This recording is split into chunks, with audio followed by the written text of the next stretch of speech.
Olá, meus amigos, começando mais um episódio do Aqui Pode, cheio de histórias para contar. Como você já sabe, o nosso canal no YouTube, mas não custa nada sempre reforçar. Faça a sua inscrição, compartilhe esse conteúdo que ele é relevante, tem sempre uma boa história e principalmente história reveladora e você só vê aqui. E não esquece também de ativar o sininho para que você possa ser notificado sempre quando tivermos um novo conteúdo à sua disposição. E já que nós estamos já com esse episódio, você pode comentar, mandar aí a sua opinião referente ao bate-papo de hoje. Esse é o Aqui Pode, cheio de histórias para contar.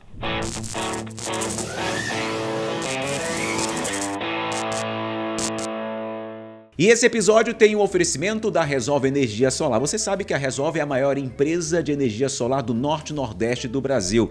Acabou recentemente aqui em Belém de inaugurar a sua mais nova sede. E aproveita a oportunidade porque a gente sabe que você consegue economizar até 85% na tua conta de luz. É economia para o teu bolso e muito mais praticidade e facilidade para você, porque aquele dinheiro que você não gasta com a conta de luz, você começa a guardar e começa a pensar na viagem, em comprar um novo eletrodoméstico, comprar um móvel para tua casa. Tá querendo saber mais como você pode ter esta vantagem e também financiar o teu sistema em até 84 vezes? Eu não estou falando de placa de energia solar, eu estou falando de futuro, eu estou falando de oportunidade para você. Aproveita, escaneia este QR Code e fale com o especialista da Resolve Energia Solar. A nossa energia transforma vidas. Bem, minha gente, hoje eu tenho a honra de receber também um amigo nosso, ele que é conhecido na cidade, no estado do Pará, até porque ele tem envolvimento em muitos casos polêmicos, onde ele defende ou, às vezes, ele acusa. Eu estou falando de Marco Antônio Pina de Araújo, criminalista. Ele é advogado há 23 anos, especialista em direito penal, processo penal e criminologia, um dos fundadores do IPDD, que é o Instituto Paraense do Direito de Defesa. Também já foi vice-presidente da Abracrim Pará, que é a Associação Brasileira dos Advogados Criminalistas, e também advogado militante e atuante. Marco Pina, para nós é uma honra, seja bem-vindo aqui ao nosso Aqui Pode. A gente fala assim, cheio de histórias para contar, e eu sei que tu tem muita história. Satisfação, Agenor, satisfação a galera que está aqui, é um prazerzaço, eu já vim acompanhando o projeto, você me confidenciou que ia lançar esse projeto. Sim. Eu fiquei no aguardo, confesso que eu estava doido para ser convidado, quase me oferecendo, mas chegou a hora e quem gosta de resenha sou eu.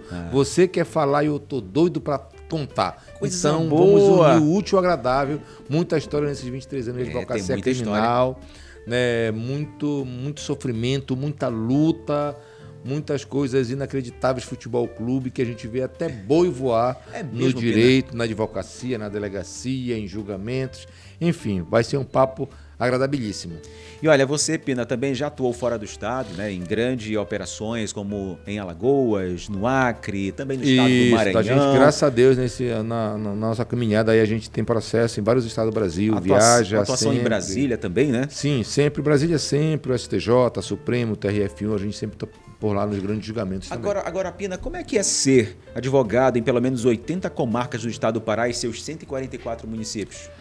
Não é fácil. Antigamente, assim, eu comecei sozinho no escritório, não era eu, sem secretária, sem nada, e as coisas foram crescendo, as necessidades foram aumentando e a gente foi ter que se organizar. Sim. Com secretária, com estagiário, e hoje nós já estamos com uma equipe já de pelo menos 5 advogados, 3 estagiárias, secretária, a gente tem todo, né, um aparato até para que eu possa também sair, viajar, né, participar de audiência, de julgamento. E hoje o fato da justiça ser online, ser o PJE, facilita muito, porque de onde eu estou, basta eu ter um notebook, meu tokenzinho, eu acesso e peticiono de onde eu estiver. Então, logicamente, mas tem uma estrutura boa, inclusive inauguramos um escritório recentemente, né, que nós vamos divulgar aí a nova estrutura, um novo local, né? Porque a gente tem que evoluir. A gente cresce, o cliente também quer ser bem recebido, Sim. quer ser, né, um escritório moderno, aconchegante, bem localizado. E é tudo aí. Mas não é fácil. Não é fácil porque eu sempre falo que sou filho de João e Maria, literalmente, até me emociona. Filho de pobre, sem ninguém no judiciário, sem ninguém para me ajudar. Tu sabes que quando a gente tem uma ajuda de um pai, de uma mãe, de um tio, é muito melhor.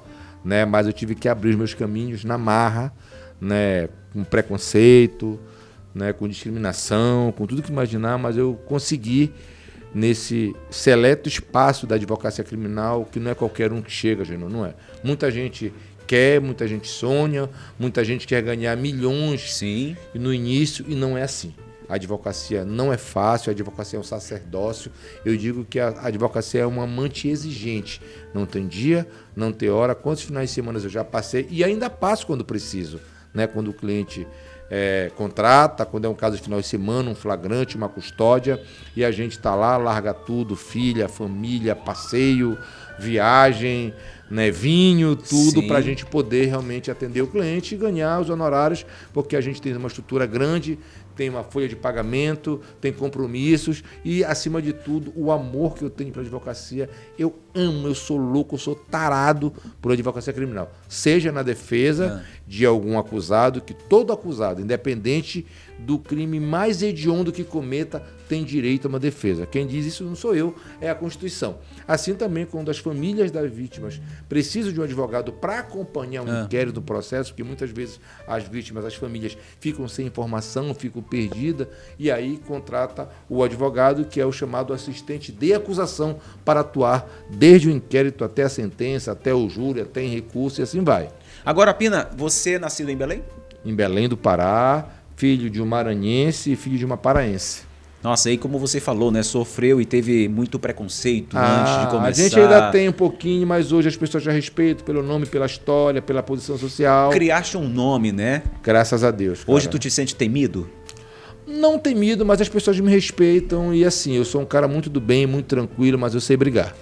Agora, sei brigar, eu sei pro embate. Pina, você falou 23 anos, né? 23 anos é um bom tempo, são 2 décadas e meia praticamente aí de história e de muito envolvimento em casos emblemáticos, em casos de grande repercussão. O primeiro foi... É isso que eu ia te perguntar. O primeiro grande caso que você assume, que você participa, digamos, de um corpo de advogados, né? De defesa de um caso emblemático que chamou a atenção do Brasil, que eu estou falando do caso dos irmãos Novelino. Não, o primeiro foi Dorothy Steng. Foi Dorothy Steng? Repercussão internacional, eu fui auxiliar, eu ainda estava engatinhando, e o Jânio Siqueira, o grande advogado, hoje residente em Castanhal, nosso amigo, é o príncipe da advocacia, ele me convidou para ajudá-lo e eu humildemente queria aprender como é que se vive. O caso Dorothy foi em qual ano? Foi em 2005. Certo. Aí depois veio dos irmãos Novelino 2007.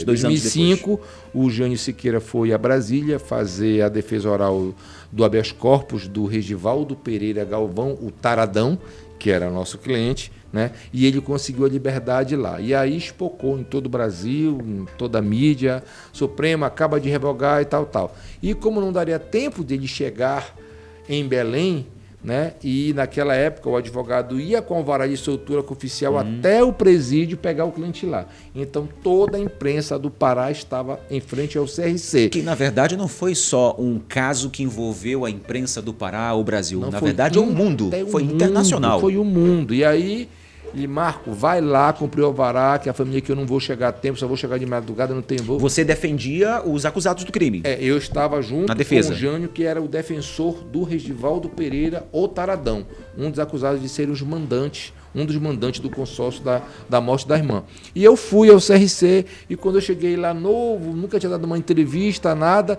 e eu me deparei com aquela multidão de repórter, de radialista, e quando o Regivaldo Pereira saiu, e aí eu fui entrevistado e à noite apareci lá na Globo com o William Bonner, com a Fátima Bernardes, e aí eu comecei a ter visibilidade. E aí depois veio o caso dos irmãos Novelino, que eu advoguei para o Janjão, para o piloto do barco. E é muito interessante porque o advogado é igual um jogador, um artilheiro que quer aparecer em grandes jogos. Sim. E eu gostaria também de ter visibilidade, né? Então, para a gente ter visibilidade, só em caso de repercussão, não tem jeito, né? E aí veio, infelizmente, a morte dramática dos irmãos Novelino. E veio, só se falava nesse caso, tu lembras? Lembro. De manhã, tarde, à noite, de madrugada, rádio, TV, tudo, só irmão Novelino. E eu no rádio, escutando a Rádio Clube, eu ouvi que o piloto da embarcação estava sem advogado, o Janjão. Olha, o único que não tem piloto, porque o Chico Ferreira é advogado particular, o Luiz Araújo é advogado particular, todo mundo marroquim, tá, os executores, todo mundo tá. Aí eu liguei para a Suzipe, onde é que está esse preso aqui? Ah, tá em Marituba, peguei o carro, fui lá. Me apresentei, digo, eu sou Marco Pina, advogado, assim, acessado, e ele topou. E aí aconteceu, o único que foi absolvido no júri foi justamente o Janjão. Mas olha, Pena, bora por parte. Vamos. Até porque para que a gente possa aproveitar Tem esse muita momento, coisa. porque tem muita coisa. O caso Dorothy Stang, que é um caso que moveu a imprensa internacional por se tratar de uma americana que estaria aqui em defesa do meio ambiente ao longo do tempo, era uma missionária, né? Tu acredita que os mandantes desta execução da Dorothy Stang, eles receberam penas justas ou a justiça falhou em punir os envolvidos? Cara, sinceramente, hoje uns já cumpriram penas. O Bida já cumpriu vários anos, já está em liberdade hoje. O último onde esgotaram esses recursos foi justamente o Taradão, que é o Regivaldo Pereira Galvão. Hoje ele está cumprindo pena, regime fechado. Né? Ele ficou solto mais tempo, agora é o último que está cumprindo pena. Eu penso que as penas foram justas sim, porque os autos, agora eu posso falar, revelavam realmente um consórcio que se reuniu de maneira consciente, livre e organizada para ceifar a vida da irmã Dorothy. Por qual interesse? O que é que a gente naquela época colheu? O que eles diziam, tá? Não sei o que eu estou falando, que ela não era flor que se cheirava também. Porque ela organizava movimentos, ela armava os colonos, então se criou um conflito, a tensão aumentou, a pressão aumentou entre ela, que era uma americana, sim, freira, né? Então ela tinha o comando e que ela armava, o pessoal incentivava a invasão das terras. E isso é inaceitável pelas bandas dali, de Anapu, Altamira, Itaituba. E aí eles resolveram fazer, infelizmente, o que foi feito, dando cabo à vida dela, e foi aquela repercussão monstra mundial. Mas você acredita que após a morte dela, da Dorothy Stang, conseguiu mudar alguma coisa na proteção desses ativistas que lutavam pela terra? Cara, que continuam lutando até hoje naquela região? Sinceramente, não. Não, a gente tem notícias de que os conflitos continuam, as ameaças, né? O poder de quem tem condição de armar pessoas, de proteger a sua propriedade. Não que a proteção da sua propriedade seja ilegítima, é legítima, mas sem violência, sem ameaça, sem morte, sem chacina, que a gente aqui no Pará, infelizmente, já teve muito acostumado com isso. A gente lembra como aconteceu em 97, né?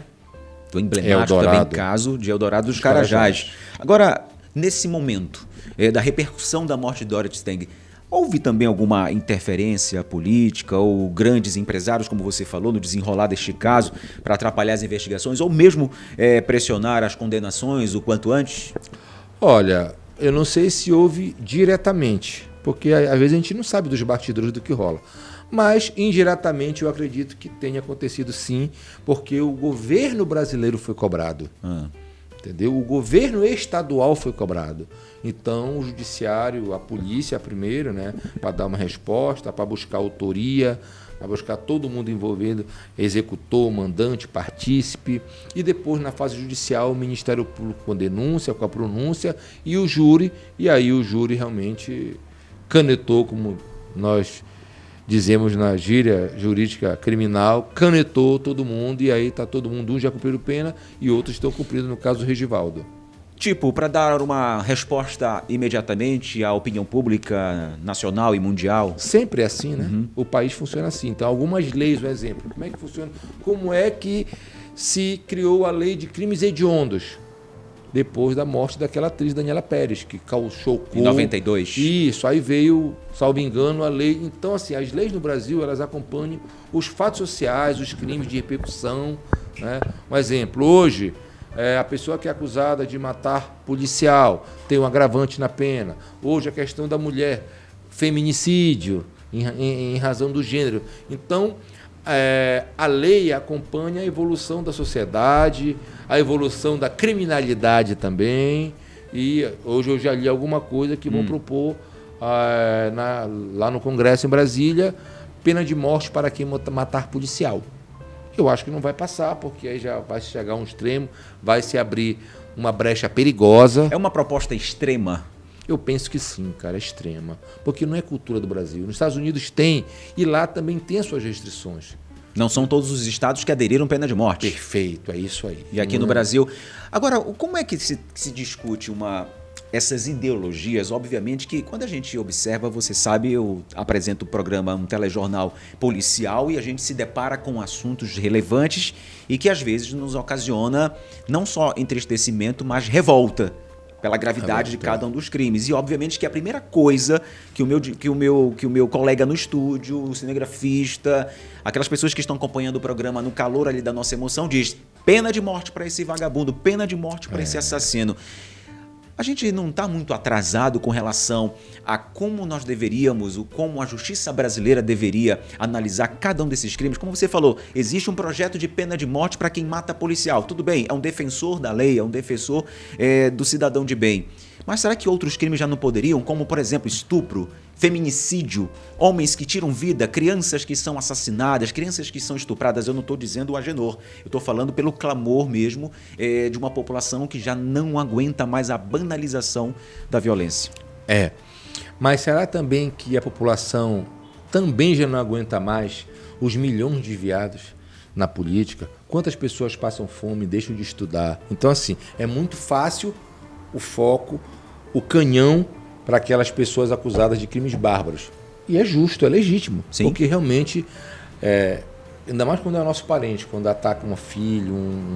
Que dói mais. Dói muito mais, entendeu? Então essa reação de vagabundo, tem que morrer e tal, eu entendo e respeito. Mas assim, é uma discussão que tem que ter muita maturidade. Será que o Brasil está preparado culturalmente para enfrentar essa discussão, que é uma coisa que eu não descarto que um dia pode acontecer, pena de morte.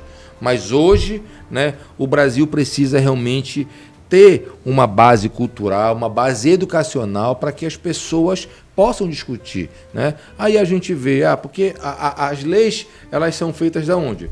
Em Brasília, no Congresso. E aí como levar a sério, imaginou? Na boa. Nós temos políticos sérios, que honram o voto. É complicado, cara. A gente vê tanta coisa também aí, sabe? Assim, por que corrupção também não pode ser um crime hediondo? Por que o desvio de milhões não pode ser um crime hediondo? Porque não tem violência. Mas, pô, o desvio da saúde mata muita gente que vai num posto e não tem o básico, que morre na fila do pronto-socorro. Por que não? Entendeu? E aí é uma discussão, repito, polêmica, tem seus prós e seus contras, Sim. mas eu não descarto. Mas é uma possibilidade e assim, a população, tu falaste uma palavra, não tolera mais a violência. E agora tem a questão das facções criminosas, do crime organizado, e eu vou te dizer com muita tranquilidade, eu penso que o Estado não consegue fazer frente ao crime organizado. Não consegue. Você fala Estado brasileiro? O Estado brasileiro não consegue. As nossas fronteiras são gigantescas. Quando a Polícia Federal ou a Polícia Civil de algum estado apreende 1 tonelada, passa 10. Quando pega 10, passa 30 na fronteira. É um negócio surreal. O lucro dos caras é um lucro assim, os caras não pagam imposto, não pagam FGTS, não pagam locação de imóvel. Então é um lucro surreal. A lavagem, aí vem a lavagem de dinheiro. Muita gente hoje no país, muita gente aqui em Belém, que tu vê como grande empresário que mora nos grandes condomínios, há 5 anos atrás não era ninguém. Sim. E como é que o cara hoje surge como o novo rico de Belém, que eu chamo?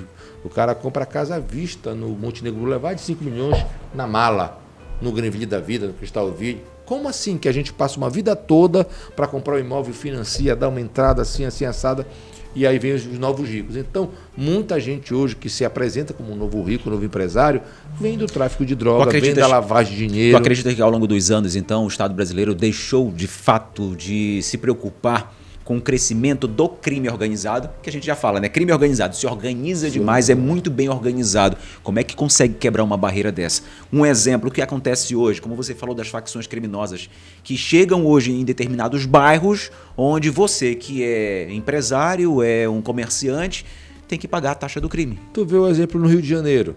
Internet, gás, tudo. As milícias e a facção criminosa que domina o Rio de Janeiro, eles impõem e a população vira refém e o Estado, no caso do Rio, não consegue. Isso a gente entra ano, sai ano, entra década, sai década, só se fala nisso e o aumento da força das facções do crime organizado só faz aumentar e o Estado brasileiro não consegue reagir. E você acredita que esse crime organizado está enraizado em todos os setores? Todos os setores, todos. O crime organizado, ele financia campanha política. Aí vem de vereador, vem de deputado, vem de senador, vem de governador, até de presidente, vem. É fato, os caras mexem com milhões, com bilhões. né? A gente estuda muito, analisa muito. Qual é a diferença do primeiro comando da capital para o Comando Vermelho?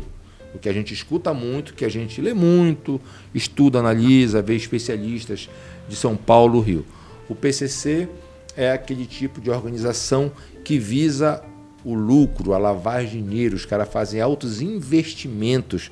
E aí tu vê em São Paulo, os caras têm empresa de ônibus, postos de gasolina, são empresários, jogadores. Opa! Então, aí já a facção Comando Vermelho, que tem origem no Rio de Janeiro, ela já parte mais para a questão da violência, da intimidação, né? Então são situações diferentes e é uma rivalidade que parece agora, em razão da opressão das casas penais federais, onde os líderes estão custodiados, parece que está havendo uma união. Entendeu? Vamos se unir, a gente reivindicar junto, porque tem líder tanto de uma como de outra nos presídios federais e a opressão, a pressão, né? A repressão é grande.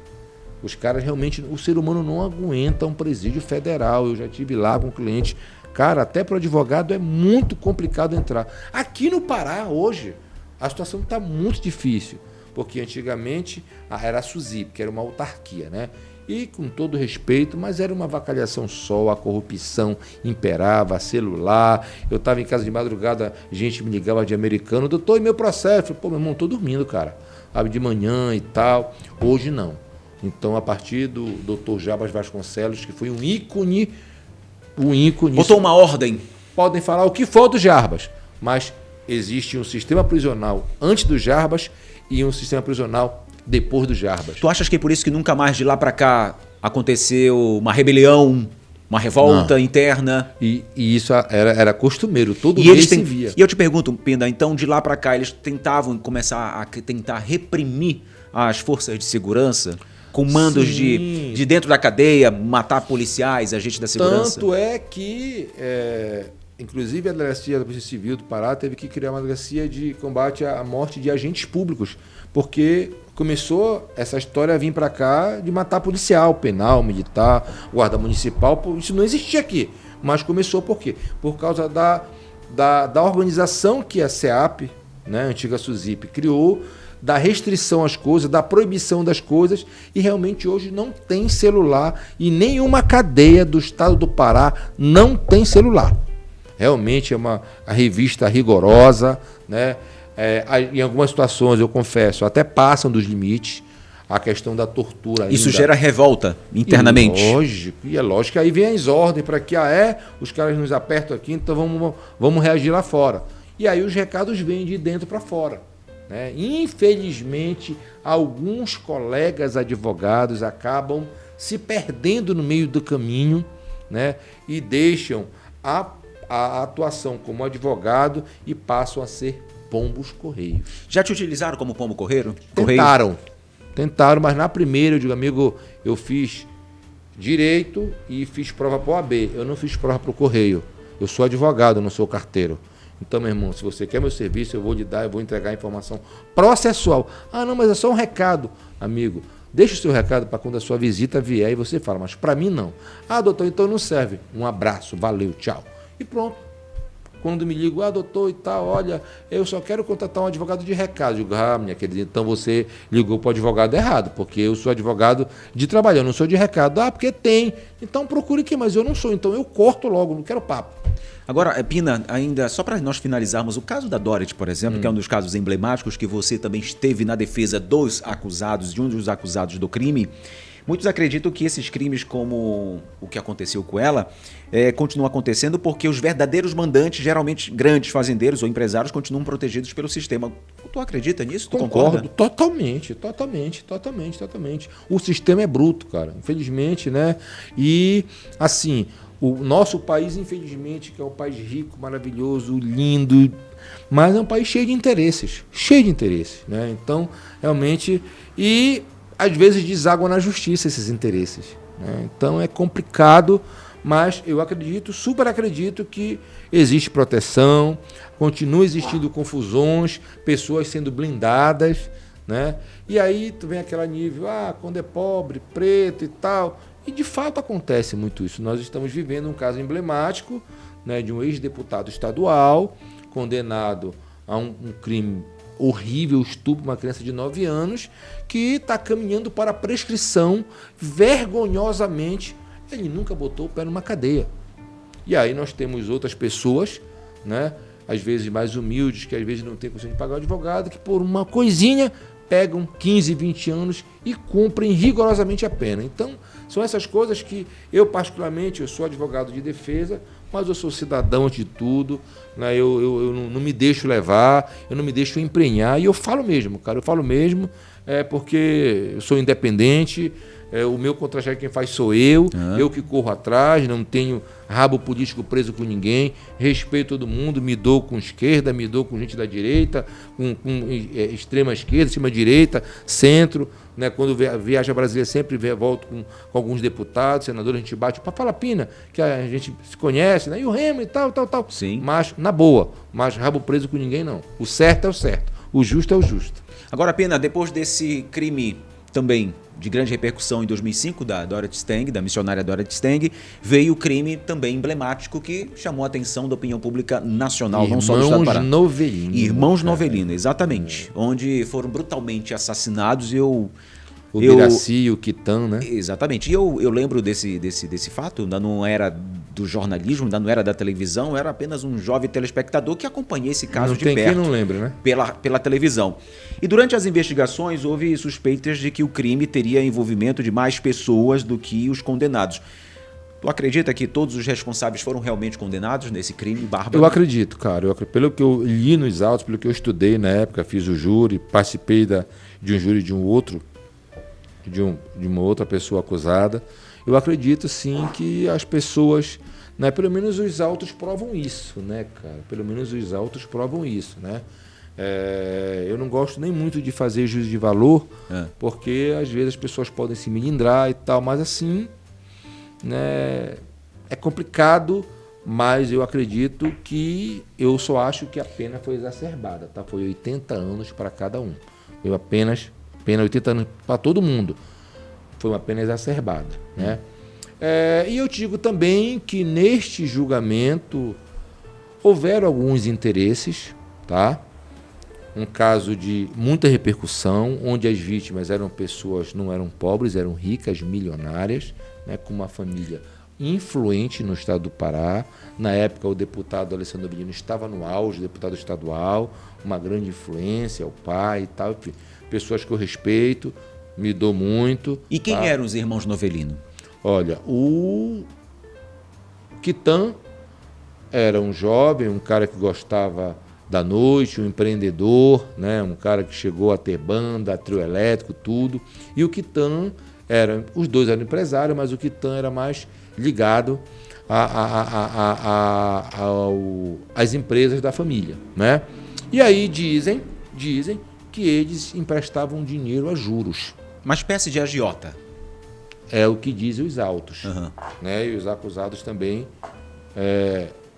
falavam isso, e tem algumas coisas. E desses acusados de terem participado direto ou indiretamente do crime, qual desses aí emprestou ou emprestava dinheiro dos irmãos Novelino?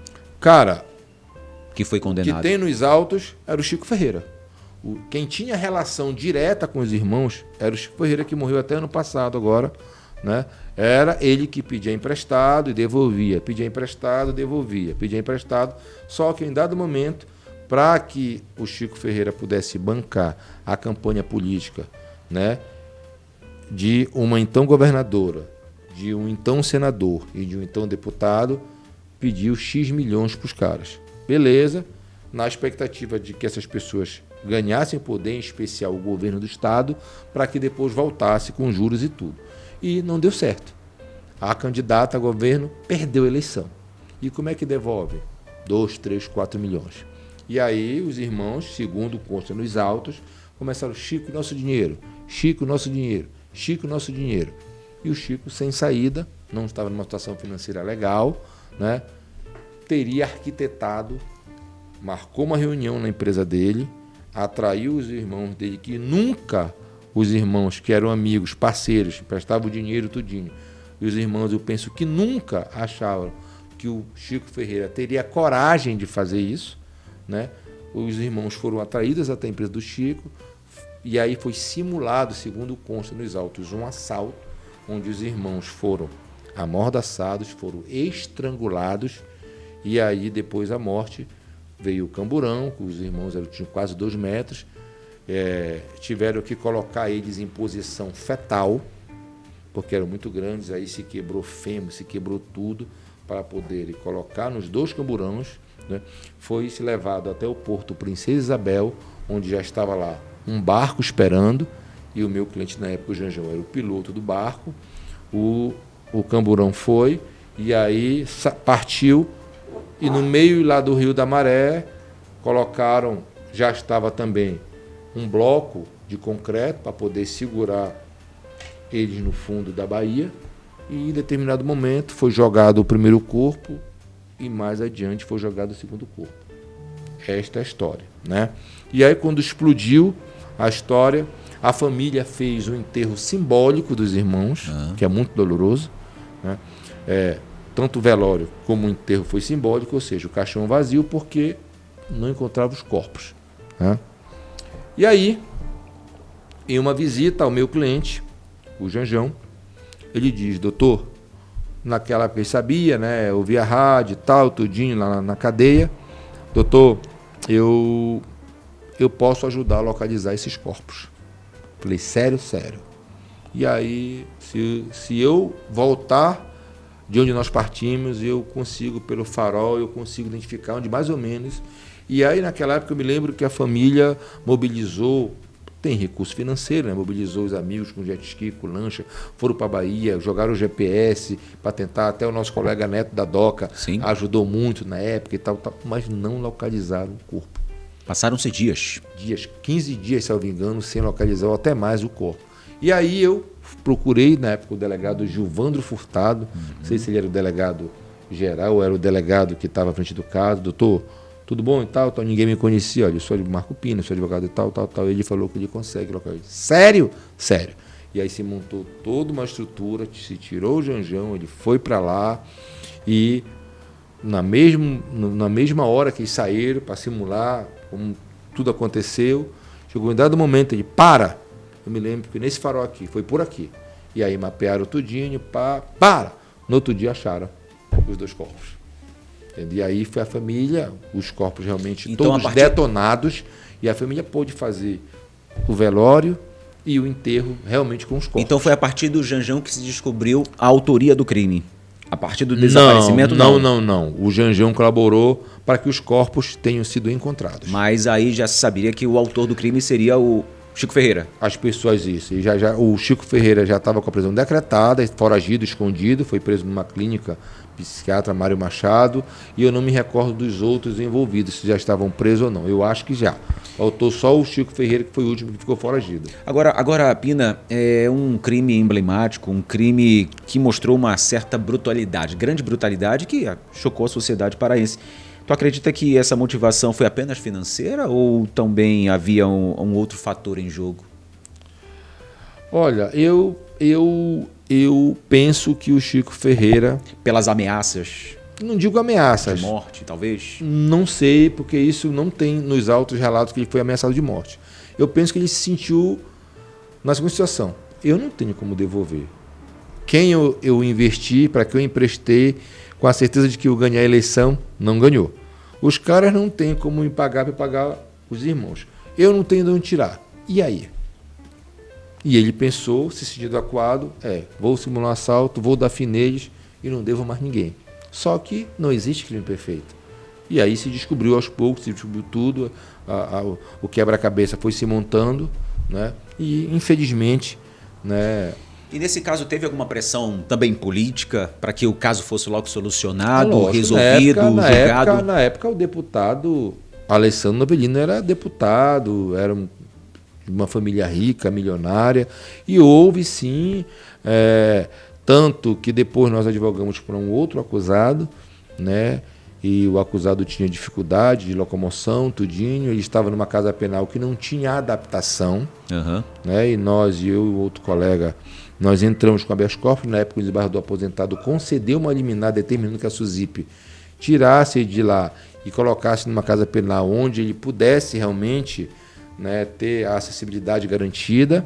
E aí, quando eu cheguei no gabinete do desembargador, estava lá o irmão, estava o advogado da família, com todo direito, cada um luta, Sim. né, cada um defende o seu pão, né? E aí houve, né? Aí depois foi revogada a liminar. Então, assim, a gente sabe que todo crime, ainda mais quando envolve famílias que possuem recursos financeiros, existe pressão de um jeito ou de outro, os bastidores são aquecidos, né? Ou para um lado ou para o outro. Isso é normal, sempre aconteceu, acontece e sempre vai acontecer. E tu acredita que com essa condenação desses réus serviu como um marco para a justiça paraense? Ah, sem dúvida alguma, serviu, porque foi um crime surreal, foi um dos crimes assim mais bárbaros acontecidos na história. E, assim, é difícil, cara, alguém ter coragem de matar uma pessoa rica, milionária. É difícil. Sim. Ainda mais como foi feito, né? Da crueldade, a dissimulação de um assalto, né? Um enforcamento, né? Então, foi um negócio brutal que chocou a família. Até hoje a família sente, né? Depois o deputado Alessandro Novelino veio a falecer em um acidente de avião, né? Então, assim, é uma família destroçada, Novelino, pelas desgraças, né? Uma família que tinha tudo materialmente falando e que de repente se viu no chão. Que dinheiro não é tudo na vida. Foi interessante, né? Isso que você está falando, eu estou até relembrando agora, realmente, né? O deputado Novelino, o Alessandro, era deputado de influência à época, tinha até uma prospecção para disputar o executivo estadual. Isso. E infelizmente morreu num acidente aéreo aqui próximo à capital, né? Foi, o avião bateu numa rede elétrica e infelizmente morreu todos os ocupantes daquela aeronave. Agora, passado tantos anos desse crime tão bárbaro, você acredita que o caso dos irmãos Novelino ainda influencia o sistema de justiça criminal do Estado? Passou o momento. Até porque ainda só quem está vivo, salvo engano, é o Marroquim. O teu cliente já morreu também? Ah, não. Mas, na verdade, ele não foi condenado, né? Ele não foi condenado, ele foi absolvido, que não teria um envolvimento direto no crime. O que é que ele alega e foi o que nós conseguimos. Como é que tu conseguiu essa absolvição dele? O que ele me falou e que nós reproduzimos em júri, né? Ele disse: Marco, eu fui contratado pelo meu cunhado, que era policial civil que já morreu, para sair à noite, que ele ia levar uma carga à noite. Mas eu não sabia que era corpo e muito menos de quem era, que eu não sou doido, pô. Entendeu? Quando eu estava já lá pilotando, que eles pediram para eu parar, que aí eu vi eles tirando do camburão um corpo, e aí eu não podia fazer o quê? Me jogar? Disseram: olha, fica na tua, fica calado aí. Esse policial civil falou: fica na tua, tu não viu nada. O Chico Ferreira participou de toda a ação? Não. Foi só a questão. Ele foi só o mandante. Isso. E, na verdade, ele participou da dissimulação do assalto, porque até ele foi amarrado para trás, ficou lá amordaçado, fez aquela capa e tal. Levou uns tapas. Para dizer que era vítima, mas de fato, segundo a investigação, não era vítima. Tá? Foi o mandante.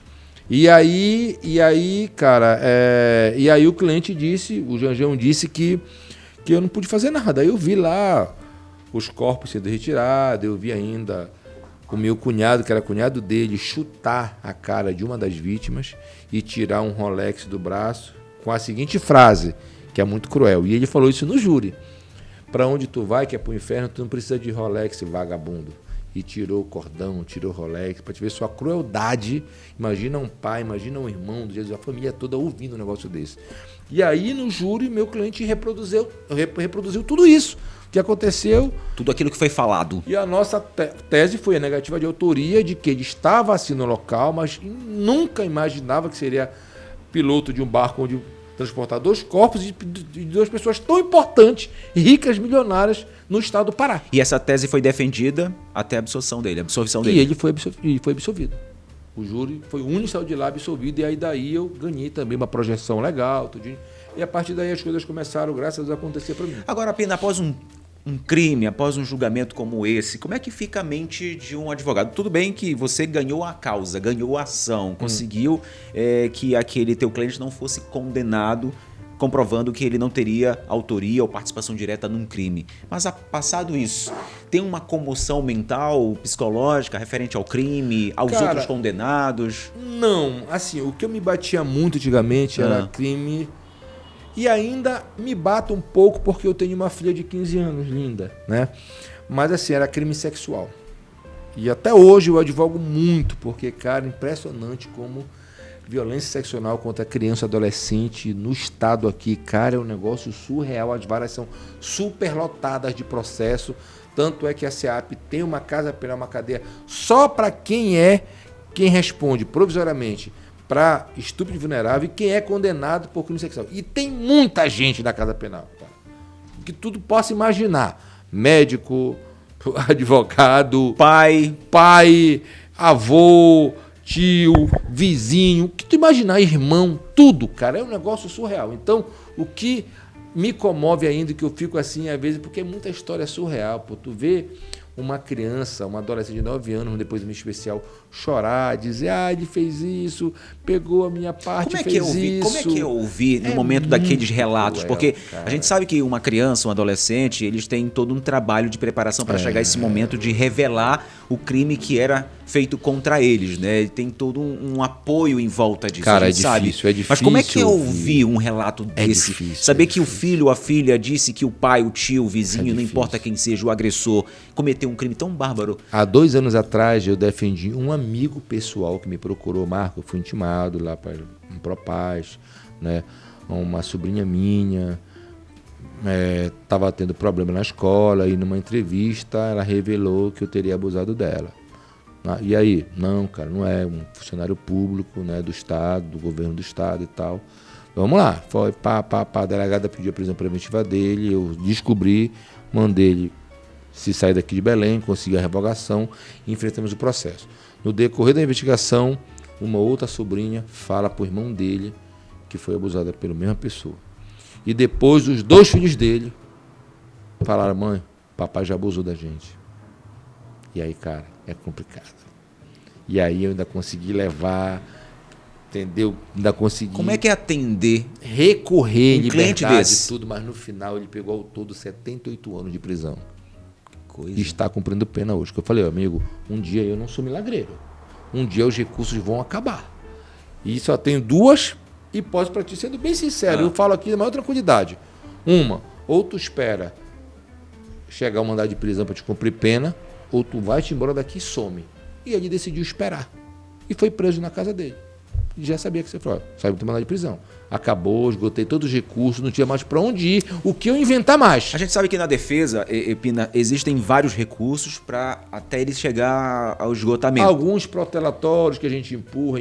Mas como é saber, um advogado, saber que o teu cliente, de fato, ele é o acusado, cometeu esse crime? Hoje eu adquiri a maturidade com a experiência. Sabendo que ele está ali de fato, ele cometeu aquele crime. Eu adquiria com maturidade e experiência a ser racional e profissional.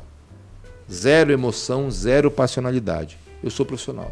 Eu sei que aquele cara ali não vale 1 centavo, mas ele me pagou para isso e eu aceitei a causa, ele assinou a procuração para mim e eu tenho que fazer o meu melhor. E eu deixo o meu pré-julgamento só para mim, aqui no meu coração e na minha mente. Só. E vamos que vamos. Vamos para cima.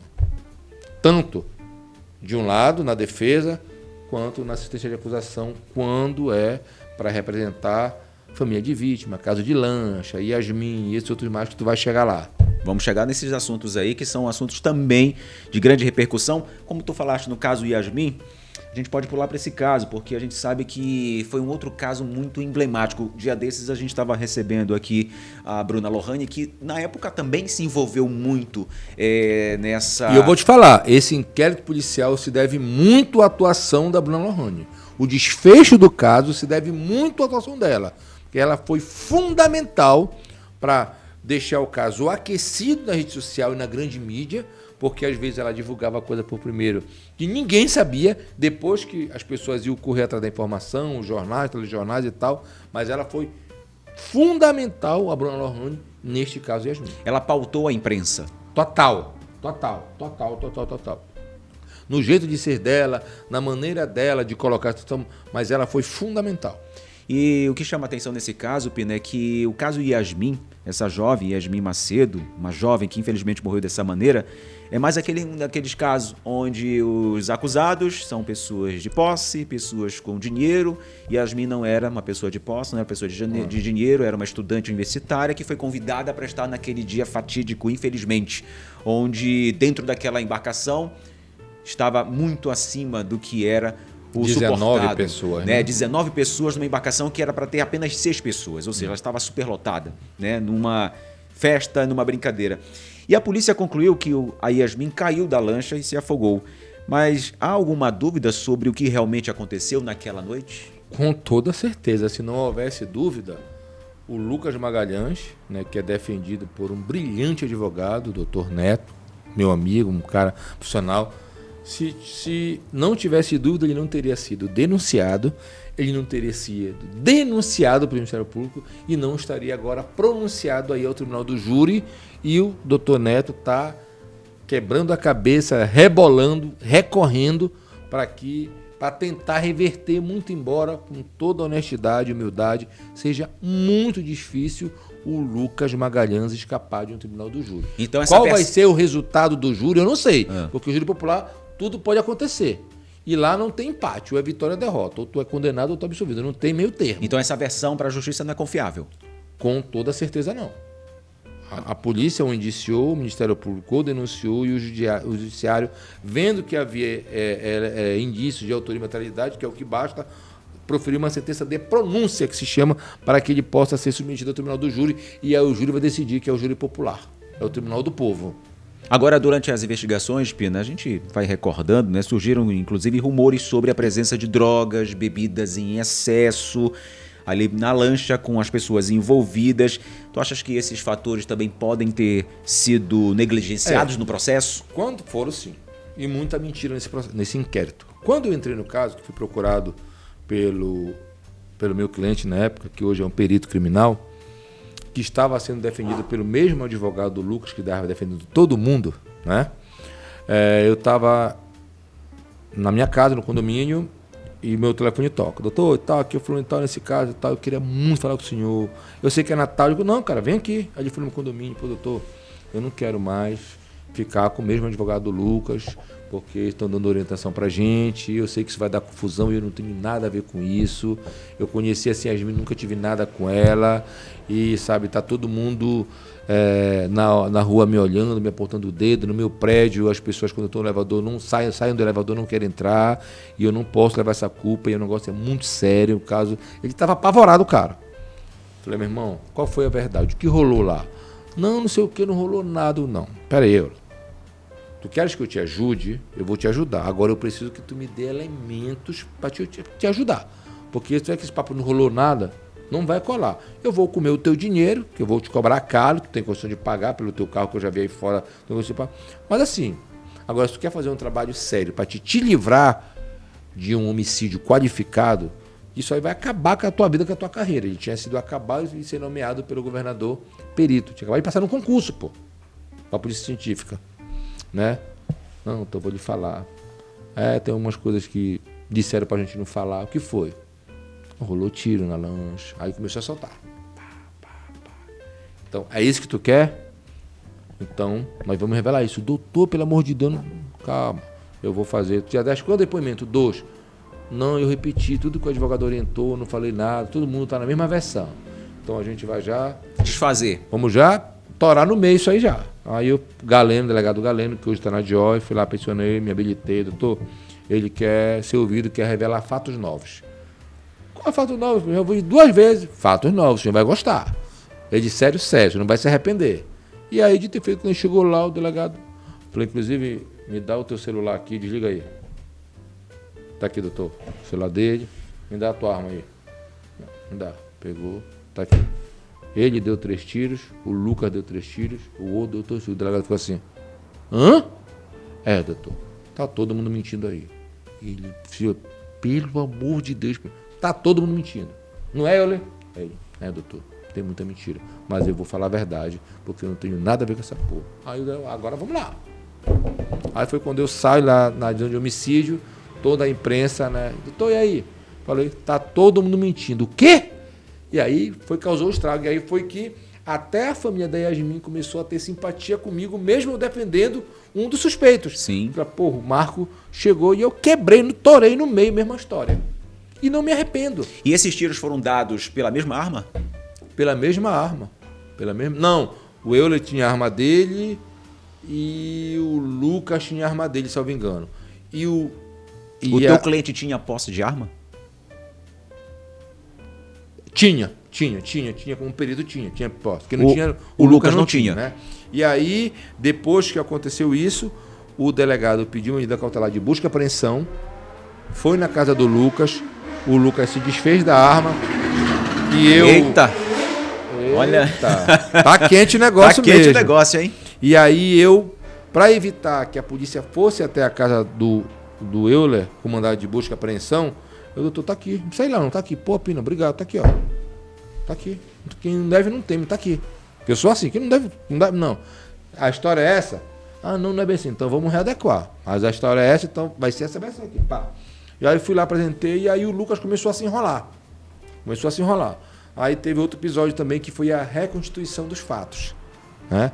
Eu orientei, Euler, chega lá, cara, fica na tua, vai estar todo mundo lá, imprensa, fica na tua lá. Foi preparada uma grande estrutura, né, para esse dia. Se gastou uma grana. E foi feito durante o dia. Foram 3 dias, por conta da maré, do clima, da maresia, do vento, que a perícia tinha que reproduzir fielmente as condições climáticas daquela fatídica noite. E aí, cara, foi um negócio, uma experiência fantástica, cansativa, exaustiva, mas foi a melhor que eu participei. Foi a tua primeira experiência nesse fato?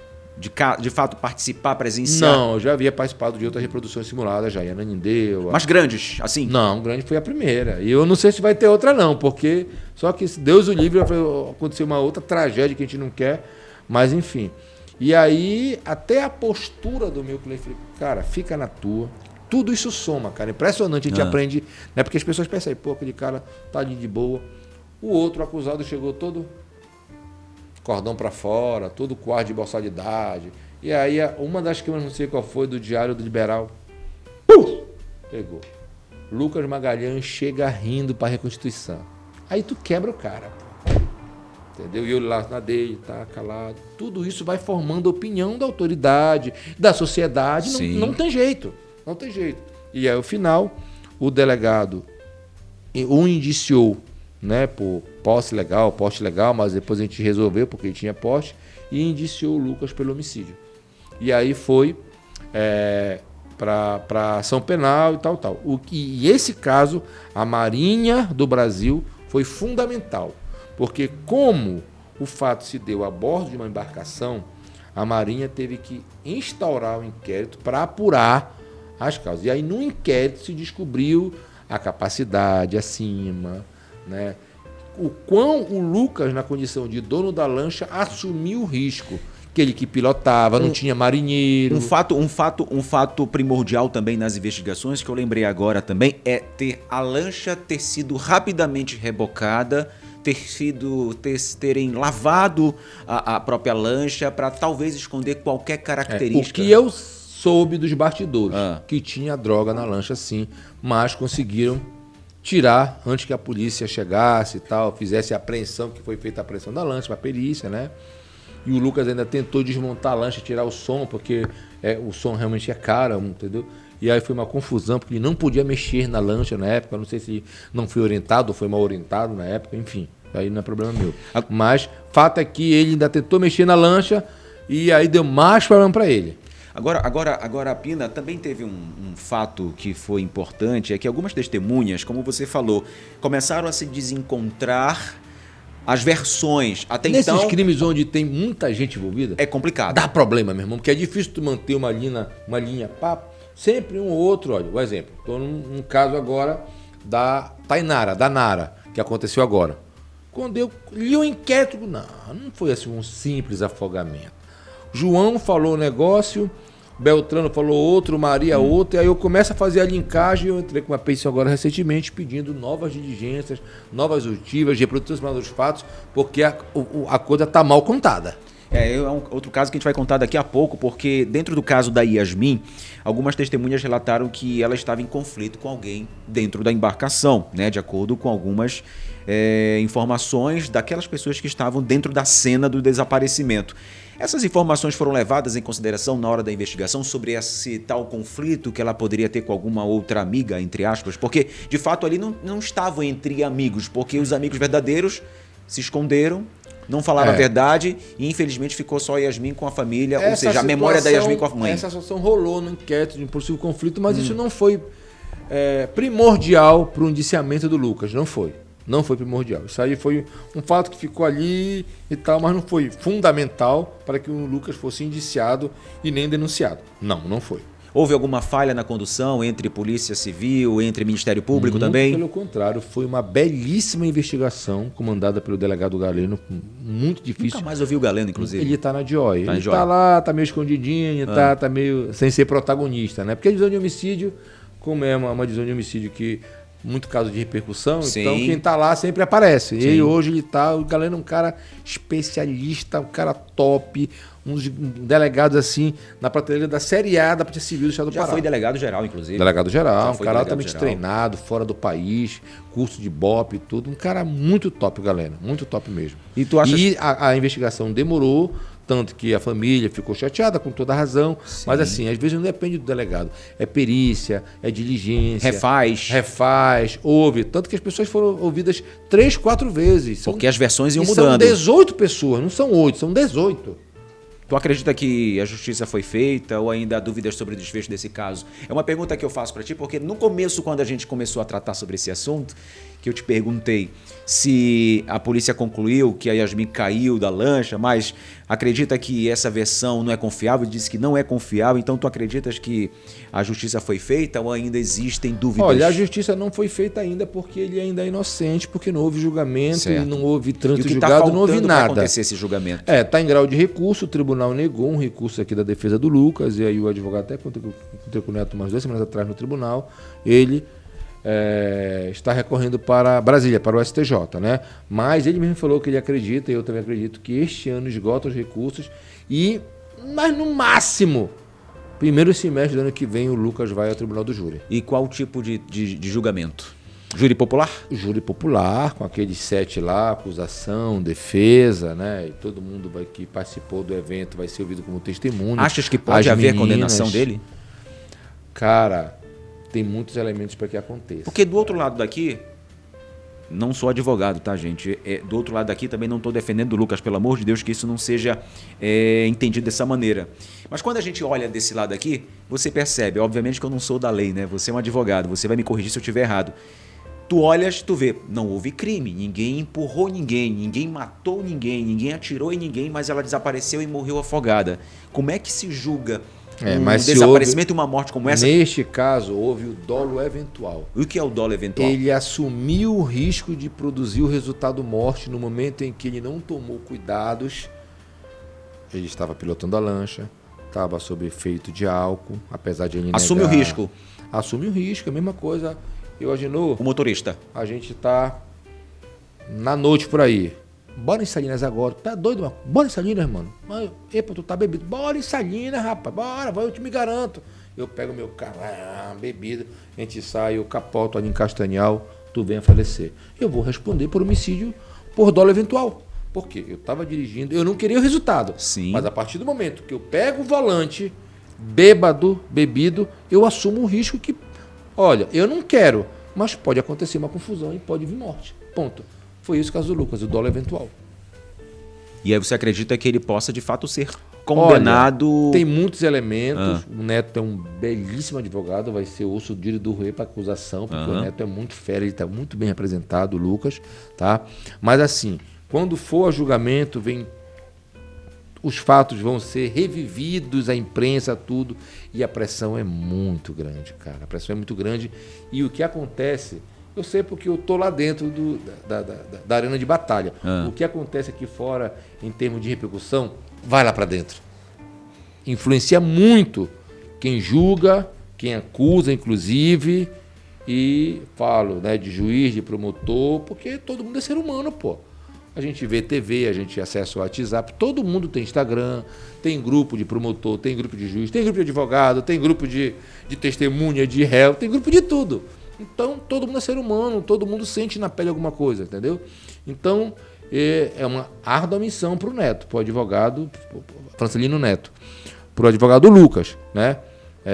Ele é muito bom tecnicamente, tem chance, tá? Mas a pressão vai ser muito grande da mídia, das redes sociais, dos movimentos. Talvez a tua entrada nesse caso possa ter criado essa repercussão, essa reviravolta na memória da jovem Yasmin, quando você fala que quando você passa a defender o Euler e que há novos elementos, informações, como a utilização de arma, como tiros que foram dados, provável também consumo de substâncias, como drogas, e isso acaba causando uma reviravolta e mexendo com o psicológico das outras testemunhas também. Por isso que acho que foi evento, eu acho que é uma opinião minha, né, como apresentador do Bora Cidade, e estive bem não à frente, mas estive acompanhando o caso de perto, é quando entra você, Pina, quando entra a Bruna Lohane, a cada dia ela tinha um elemento novo, inclusive falando de cada uma das pessoas que se diziam amiga da Yasmin e viraram as costas para a mãe, e uma delas disse para a mãe, olha, ela era maior de idade, ela sabia o que estava fazendo, ou seja, uma mãe receber uma notícia de alguém que poderia estar ali protegendo a sua filha por se tratar de ser uma amiga, dizer que era amiga, na verdade só virou as costas. Então, acredito que essa reviravolta no caso Yasmin foi muita gente já me falou isso aí, e assim, eu nunca quis admitir, vou falar para ti, mas aqui em primeira mão, humildemente eu acredito que sim, que realmente a minha entrada deu uma virada de chave na investigação e deu um fôlego ao delegado Galeno e a equipe, que eu desmontei os caras e depois não, pô. O negócio é mais feio do que a gente imaginava. Porque poderia estar indo por um caminho sem solução, talvez? Para o delegado? Poderia estar indo para o caminho. Por se tratar de muita gente. Onde ninguém fosse indiciado.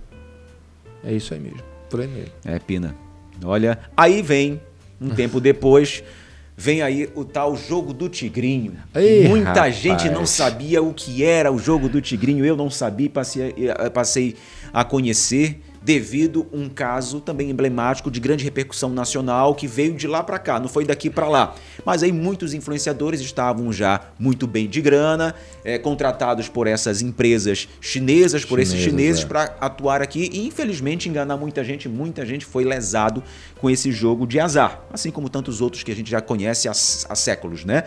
E o caso chamou atenção e também foi de repercussão porque dentre as pessoas envolvidas que foram presas à época pelo crime, né, do jogo de azar, que foram enquadrados pela contravenção, você vai me dizer, vai me explicar perfeitamente, um deles você passou a atender como um advogado de defesa, uma pessoa desconhecida, mas nesse mundo dos jogos era muito conhecido, que se tratava do Mago das Unhas, que é o Gleison Pereira Soares. O Gleison Pereira, um deles, grande Gleison. O Gleison, que você defendeu. E de repente tu some dessa página de defesa. Mas por quê? O caso envolve crimes contra a honra, mas também levanta a questão da responsabilidade dos influenciadores.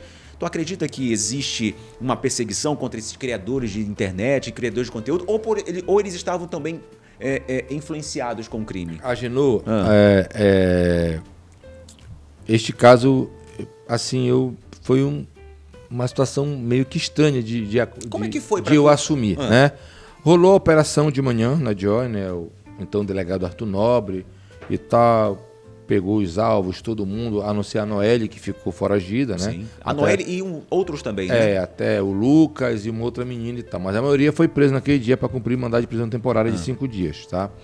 E aí eu estava em casa, um amigo meu, Marco, poxa, cara, eu posso dar o teu número para uma pessoa e tal, que um parente dela foi preso e tal, nessa operação do Tigrinho. Eu nunca nem tinha ouvido falar em jogo de Tigrinho. Nem eu. Falei, pá, Tigrinho, que história é essa, rapaz? Que jogo é esse? Não sei. Não, tu não sabe o que é isso? Não sei, rapaz, isso tá uma febre no Brasil. Falei, rapaz, essa febre não chegou aqui em casa não, porque eu não sei. Mas vamos lá, quem é? Olha, vai lá, estão esperando. Aí eu fui na seccional do comércio, peguei meu carro. Quando eu cheguei lá, a família tava lá. E aí houve um racha, porque já tinha um colega advogado, já trabalhando para o Gleice com procuração assinada, né, já lá acompanhando a oitiva, todo mundo e tal. Falei, quando ele fala, Pina, e aí, fala, meu amigo, beleza. Ficou até um clima chato, porque já era ele. Eu falei, poxa, amigo, olha, família, desculpa, eu sei que é tudo advogado, mas a família me chamou. Não, vamos lá. E aí houve um racha.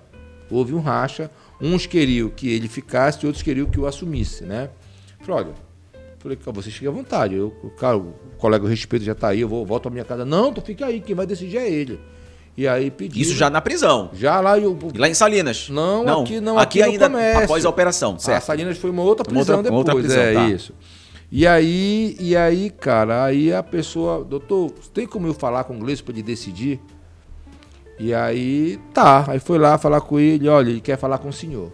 E aí a gente conversou, tal, doutor, e tal. Eu não quero que o senhor me engane, fale a real. Senhor, eu tenho chance de sair daqui. Lógico que tu tem, pô. Eu quero sair para ontem, para hoje. Eu falei, hoje é difícil, porque tu vai ter a custódia amanhã e amanhã tu pode sair amanhã. Mas hoje não, tu vai ter que dormir um dia na cadeia, mano. Também não é assim, ninguém é mágico, não. Não, tá. Só que é o seguinte, o outro advogado veio aí, já me pediu tanto, eu já fiz uma transferência à minha família, e eu não acredito mais em advogado. Falei, tudo bem. Quanto é que o senhor quer? Eu digo, rapaz, eu não quero nada agora, mas se eu te soltar, eu quero tantos depois. R$1.000. Aí ele falou, na grade, ele fechou. Eu falei, fechou. Bora para essa custódia. E no outro dia, liberdade. nós conseguimos a liberdade dele, né? E ele fez o Pix. Lindo, mas fez o Pix. Maravilhoso, lindo, né? Chegou aquela notificação no celular. Nossa, quando ele falou, Pina, passa tua chave Pix. Eu digo, ô papai, agora era final do ano. Olha. O último dia do recesso, eu meio na Isolândia, digamos assim.